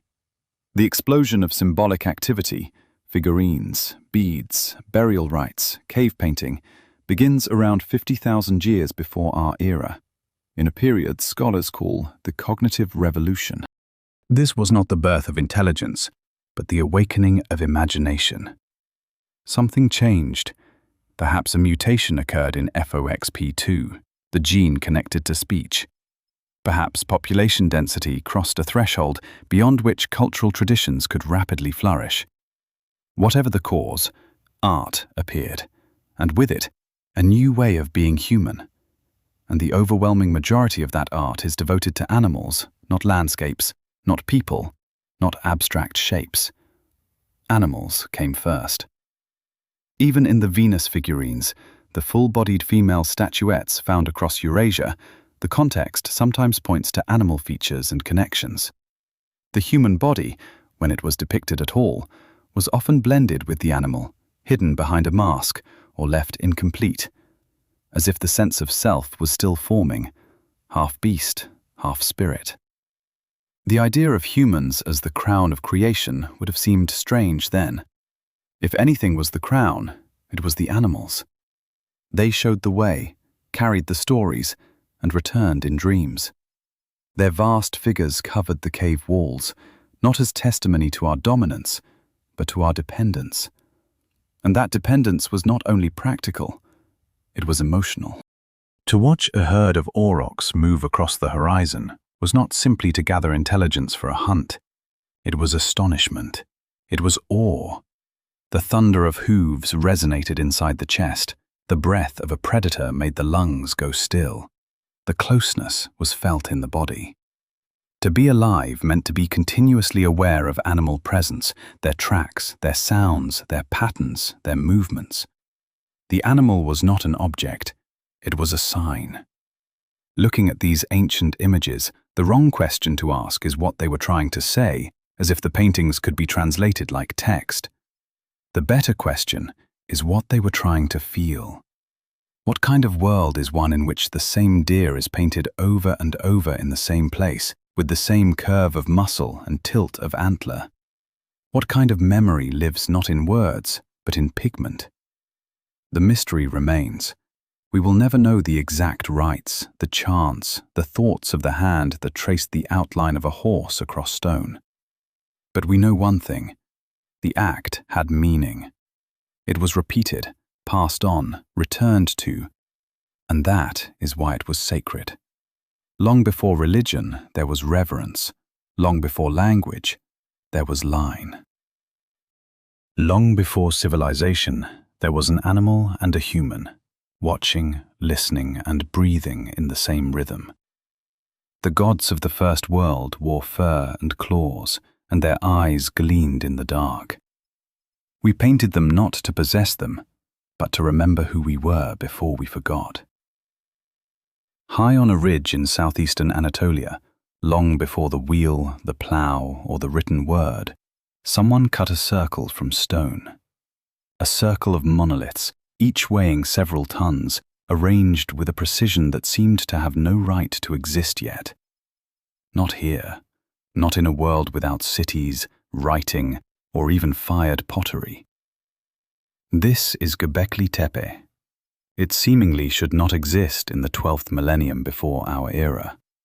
And yet it does, deliberately buried beneath its own ruins, left to us as if the earth itself decided to keep the memory secret until we were ready to receive it. Göbekli Tepe was discovered in the mid-1990s, and radiocarbon analysis revealed an age of nearly 12,000 years. The discovery shattered every tidy narrative about human progress. The site is more than 6,000 years older than Stonehenge, and at least 7,000 years older than the Egyptian pyramids. But unlike those later wonders, Göbekli Tepe was not built by settled farmers or a priestly hierarchy. It was raised by nomads, by gatherers and hunters, people who, according to the conventional archaeological framework, should have been too busy chasing gazelles and digging up tubers to construct anything more ambitious than a walking stick. Yet here, in the shadow of the Taurus Mountains, they quarried sandstone pillars more than 16 feet tall. They decorated them with reliefs of foxes, snakes, vultures, scorpions, and headless humans. They arranged them within concentric enclosures whose symbolic logic we are only beginning to understand. There are no signs of residential use at Göbekli Tepe, no houses, no domestic hearths, no evidence of year-round habitation. Instead, there are T-shaped pillars gathered into circular or oval spaces, with a pair of larger central monoliths rising at the center of each enclosure. These two stones may have represented humans, gods, ancestors, or all of these at once. Arms are carved along their sides, with fingers meeting at the front. They do not stand as objects, they stand as presences. Around them, smaller stones are arranged like silent witnesses, each carved with animals that seem to drift in symbolic sequence. This was not a fortress or a settlement. It was made for ritual, perhaps a temple, but without a city around it, a sanctuary without a population center, a sacred place for people who were always on the move. The builders of Göbekli Tepe had no wheels, no draft animals, no metal tools, and yet they moved and worked stones weighing many tons. The enclosures are laid out with mathematical precision, suggesting an extraordinary spatial sensibility and geometric knowledge for the period. Some scholars therefore interpret the site as a kind of calendar, one that may have tracked celestial movements, solstices, or seasonal migrations. Others see it as a place of burial and ancestor veneration. Still others propose initiation rites, communal feasting, or healing ceremonies. The truth may include all of these, or none of them, but one thing is clear. People gathered here not merely to survive, but to make meaning. And that meaning was inscribed in the language of animals. The reliefs are not random. The foxes that appear repeatedly may have carried totemic significance, intermediaries between worlds, cunning guides. Snakes slide across the stone as signs of death, rebirth, or danger. Vultures, associated with death and sky in later Neolithic sites like Çatalhöyük, may have been understood as messengers or carriers of souls. The numerous headless human figures point to a ritualized relationship with mortality, echoing practices in other early societies where skulls were separated and preserved for their symbolic power. This is not decoration. These are stories carved in stone, the pillars of memory for a culture that remembered through images rather than texts. But why would a mobile, non-sedentary group invest such tremendous effort in a structure like this? That question has long haunted archaeologists. One answer is that the act of building was itself the sacred act. Gathering the people, carving the stone, coordinating shared labor, that was the ritual. Göbekli Tepe contains evidence of enormous feasts. Animal bones are found in abundance, particularly from gazelles and aurochs, with some carcasses processed with meticulous care. These were not ordinary meals eaten for sustenance. They were collective events, ritualized consumption. Meat was shared beneath the monoliths, and memories were sealed in muscle and marrow. This changes the conventional sequence of human development. For decades, a linear story dominated. Agriculture produced surplus, surplus produced cities, cities produced temples. Göbekli Tepe inverts it. Perhaps it was the need to gather, to worship, to commemorate, to perform ritual that persuaded people to linger longer in one place, to sow a few seeds, to domesticate a goat or two. The temple came first, not the field. Civilization may not have grown from settlement. Settlement may have grown from the sacred. But Göbekli Tepe was not eternal. After centuries of use, possibly stretching more than 1,000 years, its enclosures were deliberately filled in. The sacred spaces were buried, layer by layer, under limestone rubble, flint tools, and shattered animal bones. Whether this was an act of reverence, an attempt at erasure, or a ritual conclusion, we do not know. But it was precisely this burial that preserved the site. Without it, it might have quietly crumbled away through erosion. Instead, it survived, fossilized in meaning, waiting to resurface. The site's sudden appearance, its complexity, and its subsequent burial have generated both scholarly fascination and speculative mythology. Proponents of fringe theories speak of lost civilizations, extraterrestrial knowledge, and priests of Atlantis. But the real mystery is richer than any of that. Göbekli Tepe compels us to reassess the capacity of ancient people, not so much their tools as their minds. These were not crude beings consumed by survival alone. They were artists, engineers, symbol makers, and keepers of memory. They looked at stone and saw a story. The implications of this discovery are enormous. If hunter-gatherers could come together for projects of such monumental scale, then the emotional and mental foundations of civilization were laid long before the domestication of animals and plants. Empathy, coordination, shared myth, and spiritual imagination did not wait for cities to appear. All of it already lived in the blood and breath of nomadic groups who carved meaning from stone. Even now, only a small portion of Göbekli Tepe has been excavated. Ground-penetrating radar surveys of the underground layers suggest that dozens of untouched enclosures may still remain beneath the surface. Each one could hold another piece of the puzzle, another creature in relief, another circle of presence. But the core message is already clear. In the 12th millennium before the Common Era, before agriculture, governments, or any recognizable system of power, people gathered in the shadow of carved animals and remembered something together. What exactly they were remembering or creating remains a matter of interpretation. But the gathering itself, the carving, and the shared witnessing has outlasted time. Göbekli Tepe is not the first temple ever built. It is simply the first one we know of. It shows us that the need for meaning is older than the need for dominance. Long before walls, we built circles. Long before grain stores, we preserved stories in stone. And long before we gave names to gods, we walked among them, with bared teeth and curled tails, carved forever into the foundation of memory. Then people buried all of it, layer by layer, stone by stone, as if trying to seal something inside or to shield it from being forgotten. In the 11th millennium before the Common Era, nomads deliberately buried the temple they had once built together, the one near which they had eaten, inside which they had danced, and in which they may have grieved. Göbekli Tepe, the oldest known ritual structure on Earth, was not destroyed by time, by conquerors, or by erosion. It was filled in intentionally, and no one knows why. This was not the swift ruin of weathering, not a sudden collapse, but methodical labor. The circular enclosures, once surrounded by tall, T-shaped pillars carved with foxes, vultures, snakes, and mythical creatures, were filled with limestone rubble and compacted earth.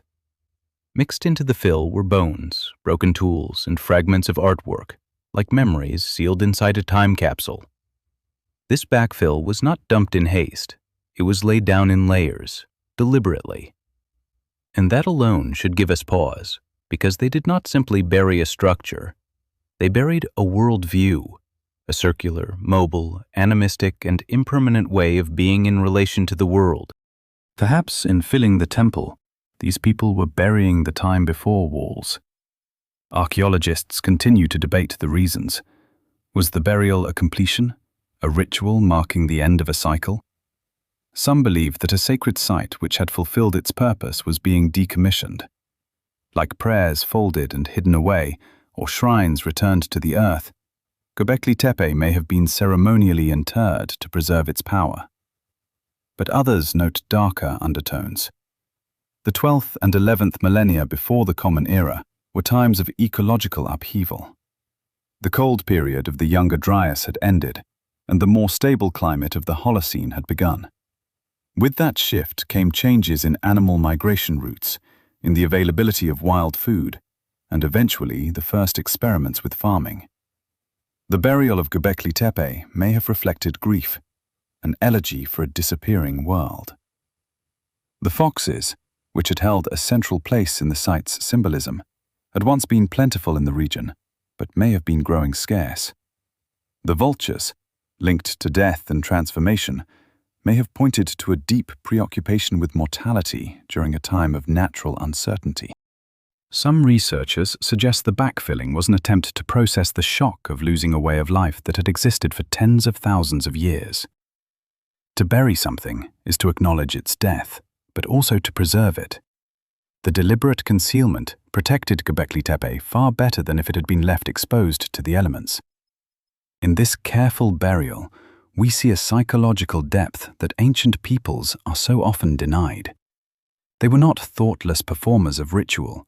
They made meaning, and they were capable of complex symbolic acts. Perhaps the burial of the temple was the most eloquent of them all. Another theory holds that the backfilling served to renew the ritual landscape.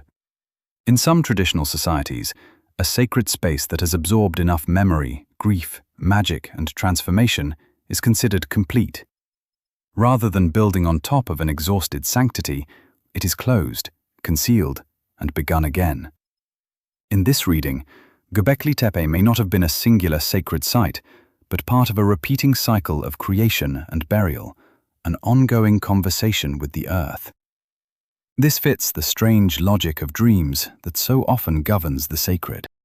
In dreams, we bury what we cannot face. In myth, what is meant to be reborn. In ritual, what must anchor memory.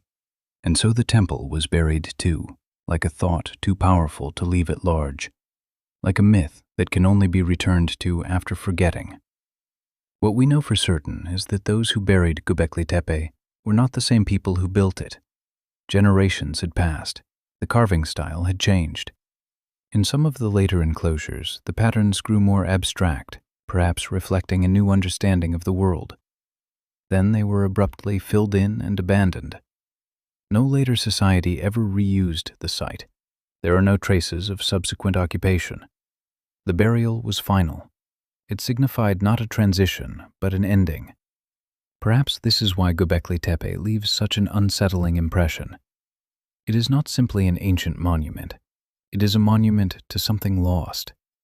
Was it the end of animism? Of a world in which animals and humans shared a single spiritual space? Was this the moment when people began to see themselves as separate from nature, as rulers rather than relatives? Some scholars view sites like Göbekli Tepe as a threshold between Paleolithic existence and the Neolithic drive for control, between living inside the rhythms of the earth and wanting to dominate them. In that case, the burial was more than a practical act. It was a symbolic protest, or a reluctant farewell. A way of interring a form of consciousness that no longer fit the emerging order. A consciousness rooted in cycles, reciprocity, and impermanence.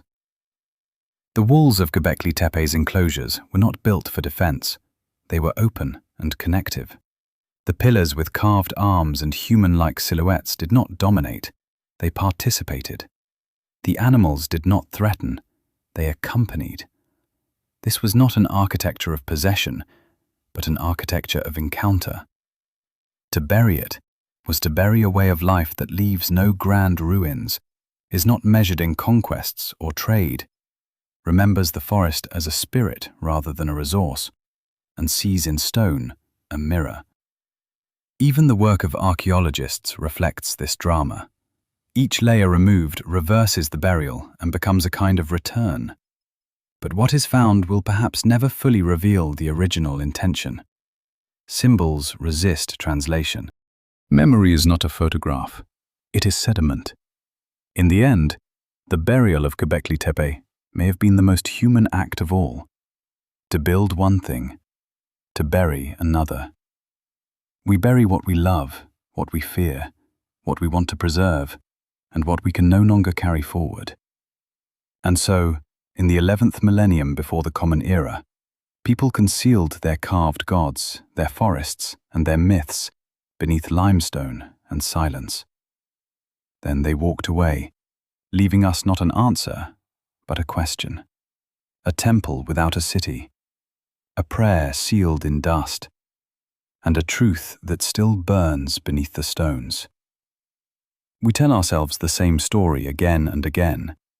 The day a man planted wheat was the day of his ascent. We have grown accustomed to thinking that by trading wandering for fields and wild groves for fenced granaries, we took a step forward toward civilization, toward progress, toward the dawn of history. But what if those sown seeds were watered with sorrow? What if alongside the wheat, we cultivated anxiety? It did not happen all at once, and not in a single season. It unfolded quietly across centuries. A slow exchange of mystery for management, of rhythm for repetition, of memory for measurement. This unfolding began in the 10th millennium before the Common Era, when irreversible change took hold in the hills and valleys of the Fertile Crescent. Archaeological layers at sites like Çatalhöyük and Jericho preserve traces of that shift: granaries, mud brick houses, walls that contain and divide. Here, people stopped moving with the land and began attaching themselves to it. In doing so, they changed not only how they ate, but how they thought. Sedentism, the decision to stay in one place and grow food, transformed the way we aged, the way we fought, and the way we imagined ourselves. It was not simply a choice to plant crops. It was the sowing of an entirely new picture of the world. Before this, Paleolithic people lived inside cycles. They hunted and gathered food, drawing on knowledge passed down through stories and gesture. Their diet was rich and varied: tubers, fish, fruit, nuts, eggs, honey, and game. Studies of dental calcite and residue analysis from pre-agricultural sites reveal good nutrition and a low prevalence of disease. Days were shaped by light, weather, season, and need, not by clocks or quotas. People did not own land or fence it off. Social relationships remained flexible, and respect was more often earned through personal skill or charisma than through accumulated property. Death came, but it did not always arrive with hierarchy. Paleolithic burials show almost no signs of inequality. In the Neolithic, everything began to shift. Agriculture brought surplus. Surplus demanded storage. Storage demanded protection, distribution, and accounting. And from that came persistent stress. A harvest can fail, rodents can come, neighbors can raid the stores. A single bad season can mean famine, no matter how full the silos were before. Anxiety entered the calendar, and with it, hard labor. Paleolithic hunter-gatherers worked less than one might assume, often spending fewer hours a week obtaining food than a modern office worker spends at a desk. Gathering, hunting, food processing, and tool care required effort, but they did not consume all available time. There was rest, there were stories, and there were seasonal shifts in activity. Early farmers, by contrast, worked longer hours and repeated the same motions over and over: sowing, weeding, harvesting, grinding grain. Skeletal remains from Neolithic communities show signs of repetitive strain injuries, arthritis, and dental deterioration linked to grain-heavy diets. Even in times of plenty, malnutrition became common. The bitter irony of the Neolithic is that food became more reliable, but nutrition became poorer. Then came the walls. Jericho, on the territory of what is now the West Bank, is known for one of the oldest city walls, built around the 9th millennium before the Common Era. The tower and fortifications speak not only of settled life, but of threat. Owning land creates the need to defend it. Stored goods attract raiders. A wall is not just architecture, it is psychology, a boundary, a new way of perceiving space, other people, and danger. Çatalhöyük in central Anatolia flourished around the 8th millennium before the Common Era. It was a city without streets. Houses pressed tight against one another, and people entered them by ladders down from the rooftops. There, archaeologists found wall paintings, sculptures, household shrines, and a striking combination of beauty with enclosure. But there were also signs of tension: rooms built over graves, layers of soot, plastered skulls. The dead were buried beneath the floors. Life and death no longer shared a distance measured in forest. They shared a wall. Social standing, too, received a new foundation in the Neolithic. Among foragers, a person's position had often depended on circumstance and could change with it. In sedentary societies, it hardened. Wealth could be stored. Inheritance acquired significance. Inequality found its footing. Excavations at Neolithic settlements reveal differences in burial goods, house size, and access to resources. The equality of mobile groups began to erode under the weight of stored grain and settled life. But perhaps the deepest change occurred in the mind. Agriculture demanded planning, scheduling, and control. The natural cycles of wild food were replaced by the artificial rhythm of planting and harvest. Time now had to be managed rather than followed. Anxiety became constant. What if the rains didn't come? What if locusts swept through? What if the neighbor's field yielded more? Paleolithic people danced with the unpredictability of the wild. Neolithic people tried to outsmart it. So what happened to the sacred? Paleolithic art is vast, symbolic, soaked in mystery. Animal forms, blended spirits, swirling ochre patterns. In the Neolithic world, it became more domestic, more geometric. Gods turned into administrators. The divine shifted from animistic encounter to hierarchical presence. The shrines at Çatalhöyük are filled with bull skulls and fertility symbols. The wild is brought inside, pinned to the wall, placed in a frame. This is the taming not just of animals, but of the imagination. It would be wrong to call the Neolithic a mistake. Without it, there would be no cities, no writing, none of the history we know. But that transition wasn't a clean gain. It was a trade, and we're still paying the price. Our very bodies carry the memory of it. Shorter stature, more tooth decay, more pathogens. Dense populations invited infection, measles, smallpox, influenza. Many of the heaviest diseases emerged from the closeness of livestock and human waste.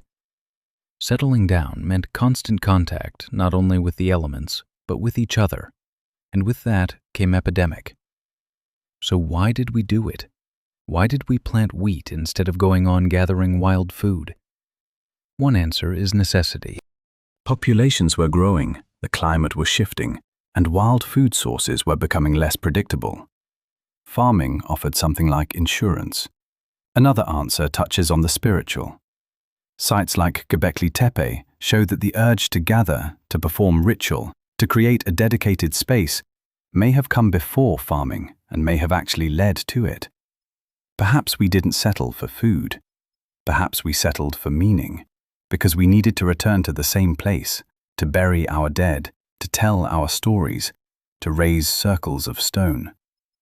From that angle, the Neolithic trap wasn't a sudden expulsion from paradise. It was slow. Roots wove themselves quietly into the soil. Relationships turned into ownership. Moving with the earth turned into commanding the earth to serve. Belonging to the world became standing apart from it, and now, 10,000 years later, the consequences are all around us. Our food systems, our calendars, our anxieties, our architecture all carry the imprint of that distant shift.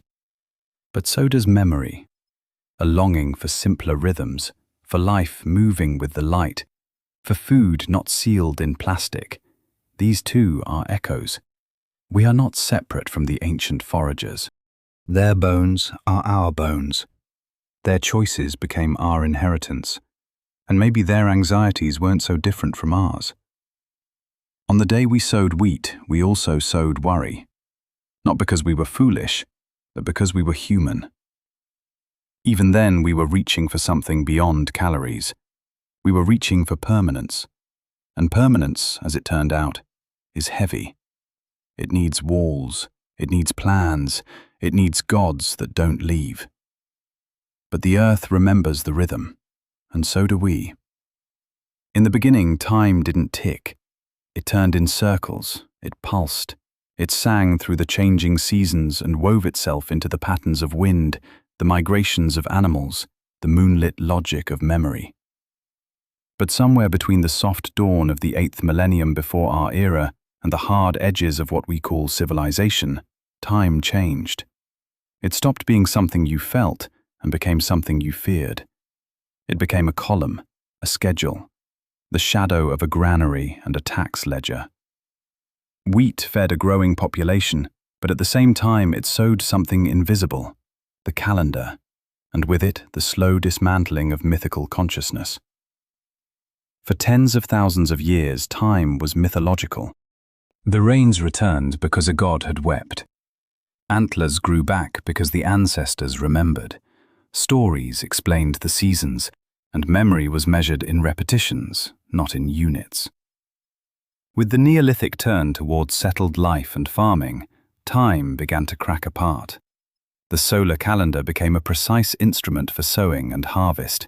It was useful, necessary, but it was also a Trojan horse. Tracking time numerically and sequentially forged a new kind of thinking, one that replaced reverence with regulation. At sites like Çatalhöyük in central Anatolia and Jericho near the Jordan River, we see the emergence not only of permanent structures, but of permanent record-keeping. Schedules had to be followed, grain had to be measured, walls ceased to be a metaphor and became sun-dried brick marking place and time simultaneously. As farming spread, a new consciousness spread with it. The sun was no longer a deity, but a clock. The moon became a bureaucrat's assistant. In Mesopotamia, the clay tablet became the first administrative memory. It recorded not epic tales and dreams, but quantities of grain and sheep. The oldest known writing system, cuneiform, was born not to glorify myth, but to account for labor, distribute rations, and record tax obligations. By the end of the 4th millennium before our era, city-states like Uruk were already issuing ration tokens, and the temple economy had become a complex system of intake and redistribution. The temple, once a place of alignment with the cosmos, had become a tax office with incense. This transformation reached into the very nature of thought. To live by a calendar was to become aware of debt, of lateness, of aging. Mythical time had promised endless return, spring, death, and rebirth. The grandmother's stories circling between generations. That promise began to give way to finality, to deadlines, to progress. The human story contracted sharply. The cyclical became linear. Participation became management. Even the oldest temples bear witness to the slow erosion of mythical perception. At Nabta Playa, deep in the Nubian desert, stone circles mark astronomical alignments from as far back as the 5th millennium before our era. Still sacred, still symbolic, but already foreshadowing a new way of experiencing the world, one that linked the heavens to a planting schedule. The sky became a ledger, a countdown, a tool of control. And with control came borders. Territory demanded maps, and maps demanded dates. When to sow, when to harvest, when to collect. By the 3rd millennium before our era, this had fully crystallized into official calendars, among them the Egyptian civil calendar of 12 months of 30 days each. The Babylonian lunar calendar was coordinated with solar observation. Time became a grid, and you became a point inside it. The psychological effect was profound. People could now be inserted into schedules. Labor could be counted by the hour. The shift from myth to measure compressed human experience. Stories that once unfolded across nights by fire and journeys beneath the stars now had to fit inside seasonal quotas and administrative expectations. Narrative stopped being the binding tissue of a community and became a tool of instruction, an instrument of alignment with a common pattern. Even myths were edited, simplified, made to agree with the official image of the world that justified political control. Kings declared themselves descendants of gods not for the beauty of poetry, but to organize tribute collection. The sacred calendar became an institution. The solstice festival became tax season. And with all of this came stress. Research into the first farming societies shows mounting signs of physical strain, stunted growth, decaying teeth, spinal damage, chronic undernourishment. The calendar kept everyone on course, but it also held them in line. Settled life made time predictable, which made it manipulable. You could be late or early or fall short of your quota. Linear time demanded consequences, and consequences demanded coercion. Management systems grew not only from necessity, but from fear. Someone might not contribute their share, and memory alone was no longer enough to hold a community together. Surveillance replaced storytelling. Verification replaced initiation. An oral consciousness rich with symbol and ambiguity yielded to what could be counted, extracted, and deemed useful for administration. It was not a conspiracy, it was a transition. But it was not a neutral one. Calendar consciousness narrowed the boundaries of what was considered real. Myth, dream, trance, and metaphor were reduced to secondary decoration. The body still felt the turning of seasons, but the mind was calibrating itself to units, days, weeks, years, and soon enough debt cycles, working hours, and a life divided into segments: childhood, productivity, old age, death. We began to see ourselves not as participants in a vast living story, but as producers inside an economy that owned our time. The mythical consciousness that had once felt a living presence in every stone and every telling was put to work in service of the machine. Ritual became routine, spirit became statistics, and time, once a warm, wandering, living thing, became a cold line pointed forward. But even inside this transformation, echoes of the older way can still be heard. Some early calendars preserved a poetic residue. The Maya long count held mythical cycles within it. The Vedic understanding of the universe folded time into nested ages, one inside another. Even the Christian liturgical calendar, for all its rigidity, binds history to rhythm. But these are only ghosts of an earlier perception, muffled beneath the grinding of bureaucracy. It wasn't time itself that collapsed. It was our closeness to it, our mythical partnership with it. The ancient stories didn't die. New ones were simply written over them.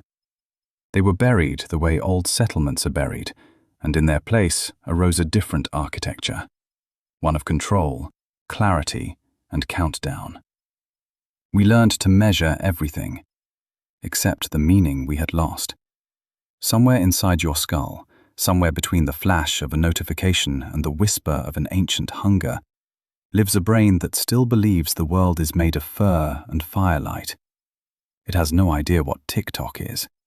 It doesn't care about quarterly earnings, infinite scrolling, or the abstract symbols glowing from a screen. For all the modern layers built on top of it, for all the apparent sophistication, your brain is 99% Paleolithic. And that remaining 1% is barely keeping pace. Let's start with a sobering truth. Your nervous system was not built for the 21st century. For hundreds of thousands of years, it was shaped by the rhythm of a life that no longer exists. It expects a world where threats can be touched, where food arrives unpredictably, where meaning is born from presence, where time moves in circles. Instead, it is locked inside artificial urgency, overwhelming abundance, and a fractured solitude. That mismatch causes more suffering than most of us are ready to admit. Modern brain science confirms what the ancient bones were already telling us. The core mechanisms of our nervous system are tuned to the slow, sensation-filled world of hunter-gatherers. Attention was a tool for staying alive. It caught a rustle in the grass, read the faintest shift in a face, synchronized with the seasons.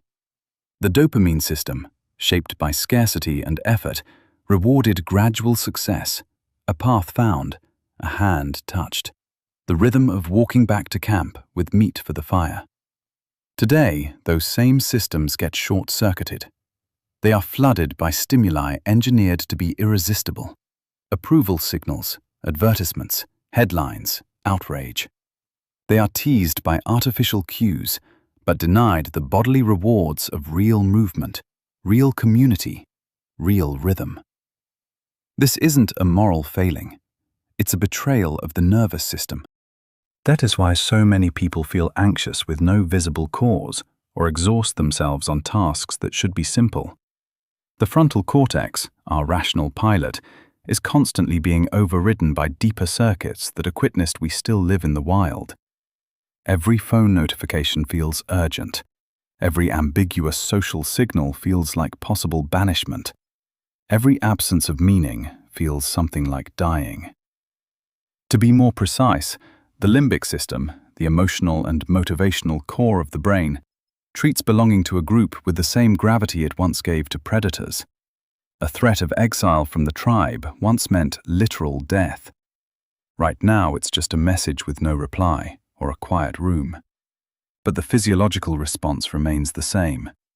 Cortisol, inflammation, panic. The brain cannot tell the difference between a person who suddenly stopped answering and being left completely alone. That mismatch shows up in sleep too. Paleolithic people lived by firelight, moving in rhythm with the moon and stars. Their daily cycles followed the sun. In darkness, melatonin rose. They slept in short intervals, often side by side, waking now and then to feed an infant or tend the coals. Today we scorch ourselves with blue light until midnight, sleep alone in temperature-controlled boxes, and wonder why rest never truly comes. Our ancestors fell asleep to a chorus of crickets and woke to birdsong. We fall asleep to algorithms and wake to alarms. Even the way we move is nothing like what the body was built for. It evolved for slow, continuous motion, walking, crouching, lifting, making things, carrying, and cooking. The modern sedentary life, broken up by artificial bursts of intense exercise, throws the body off balance and disrupts hormonal equilibrium. Once, movement was woven into meaning. Now it gets scheduled, measured, and posted. Then there is loneliness. The Paleolithic world was a world of constant closeness. Children were raised by a group, not a pair. Elders sat by the fire, not in institutions. Touch was constant, voices were familiar, eye contact was part of everyday orientation. Today we live in isolated boxes, surrounded by strangers, and try to quench the thirst for connection with flickering imitations of it. But oxytocin, the substance of trust and attachment, is not triggered by pixels. It needs presence, breath, another human body in the room. And yet the brain remembers. Somewhere deep in its architecture, it knows what it means to be attuned to the world and to people. It aches for ritual, rhythm, and community, for a way of life where meaning is not a spreadsheet, but a shared silence. This is not nostalgia. It is biology.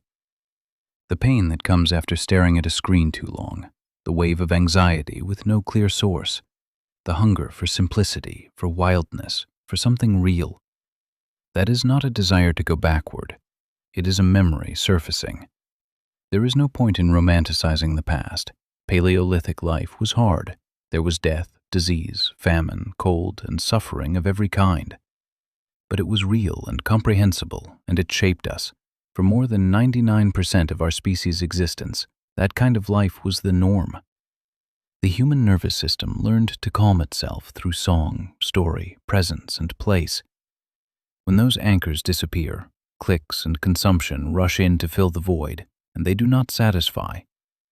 This does not mean anyone needs to return to caves, but we have to stop pretending our pain is irrational. It is entirely rational. It is the cry of a system torn from its native environment. Anxiety, disconnection, and burnout are not errors in the code. They are signals from a Paleolithic core that is still faithfully trying to keep you alive in a world that has forgotten how to listen. So what can be done? Start with awareness. Notice the mismatch. Respect the architecture of the body. It is not broken, it is misunderstood, and it is doing everything it can. Seek rhythm, seek nature, seek presence. Eat slowly, sit in circles, look people in the eyes. Let a flame hold your gaze for a while. Touch the earth. Listen to old songs. Tell your stories out loud. The brain is not a machine. It is an animal, an ancient animal. And somewhere in its memory, wrapped in imagined fur, it still knows what it means to be human. And so do you. In a world lit by LEDs and ruled by seconds, when the power cuts out and a single flame appears, something ancient wakes inside us. The room goes quiet. Shadows breathe. For reasons that are hard to explain, we feel safer, closer to one another, more real. That is not nostalgia. It is memory. Not personal memory, but the memory of the body, encoded not in individual nerve cells, but in the entire nervous system. It accumulated layer by layer across hundreds of thousands of years, when after sundown there was only firelight, and the only stories worth telling were the ones that helped you survive or gave you a reason to stay. Pitching a tent in the woods feels sacred because it genuinely is. Not because it is a vacation, but because it is a return. To hours without a script, to a gaze that lasts longer than a moment, to food that takes time, to weather that actually matters. When we set up camp beneath the trees and sit together in a circle, we are not so much escaping civilization as we are repeating something far older. The flickering fire at the center becomes an axis again. Around it, we are no longer profile pictures in a feed, no longer inboxes or performance reports. We are simply bodies, breathing, remembering, with ears for a story and hands for food. The ache you feel after camping or after a night without screens is not an inconvenience. It is homesickness. For most of human history, slowness was not a lifestyle choice. It was life itself, the rhythm of breath, of footsteps, of waiting for the sky to shift color. The world moved at the speed of digestion and dusk. No one needed to schedule a dopamine detox or carve out time for mindfulness. Attention was full, because distraction could kill. A rustle in the grass was not just noise, it could mean dinner or danger. Every decision carried the weight of consequence and the reward of presence. The brain is still calibrated for exactly this, for closeness, not distance, for presence, not performance, for meaning that unfolds gradually, not content that refreshes endlessly. The neocortex developed the capacity for abstract thought over the last tens of thousands of years, but the limbic system, the emotional, social brain, is far older. It remembers the village, even if you do not. It flares at isolation, warms at touch, softens when someone sees you. That is not weakness. It is the evolutionary wisdom of a species that survived not through speed or strength, but through the deepest bonds. We did not evolve for happiness. We evolved for belonging. Belonging meant survival. A lone human on the savannah was not a romantic hero. They were a dead one. Strength was the group, the circle, the shared rhythm of labor and laughter, the mutual support. Today, anxiety, disconnection, and burnout are labeled as signs of personal failure. In reality, they are signs of mismatch. A Paleolithic nervous system is being asked to process a post-industrial torrent of stimulation, schedules, and separations. And it is simply raising a red flag. When you light a candle and begin to speak more softly, something shifts. You have noticed it. The room becomes a little more real. The space around your skin softens. This is not just attractive lighting. It is nervous system alchemy. Firelight promotes the release of oxytocin, reduces cortisol, and narrows attention. Anthropologists have found that even a video of a campfire on a screen reduces stress in modern viewers. The crackle, the warmth, the pulsing orange glow are not aesthetic ornaments.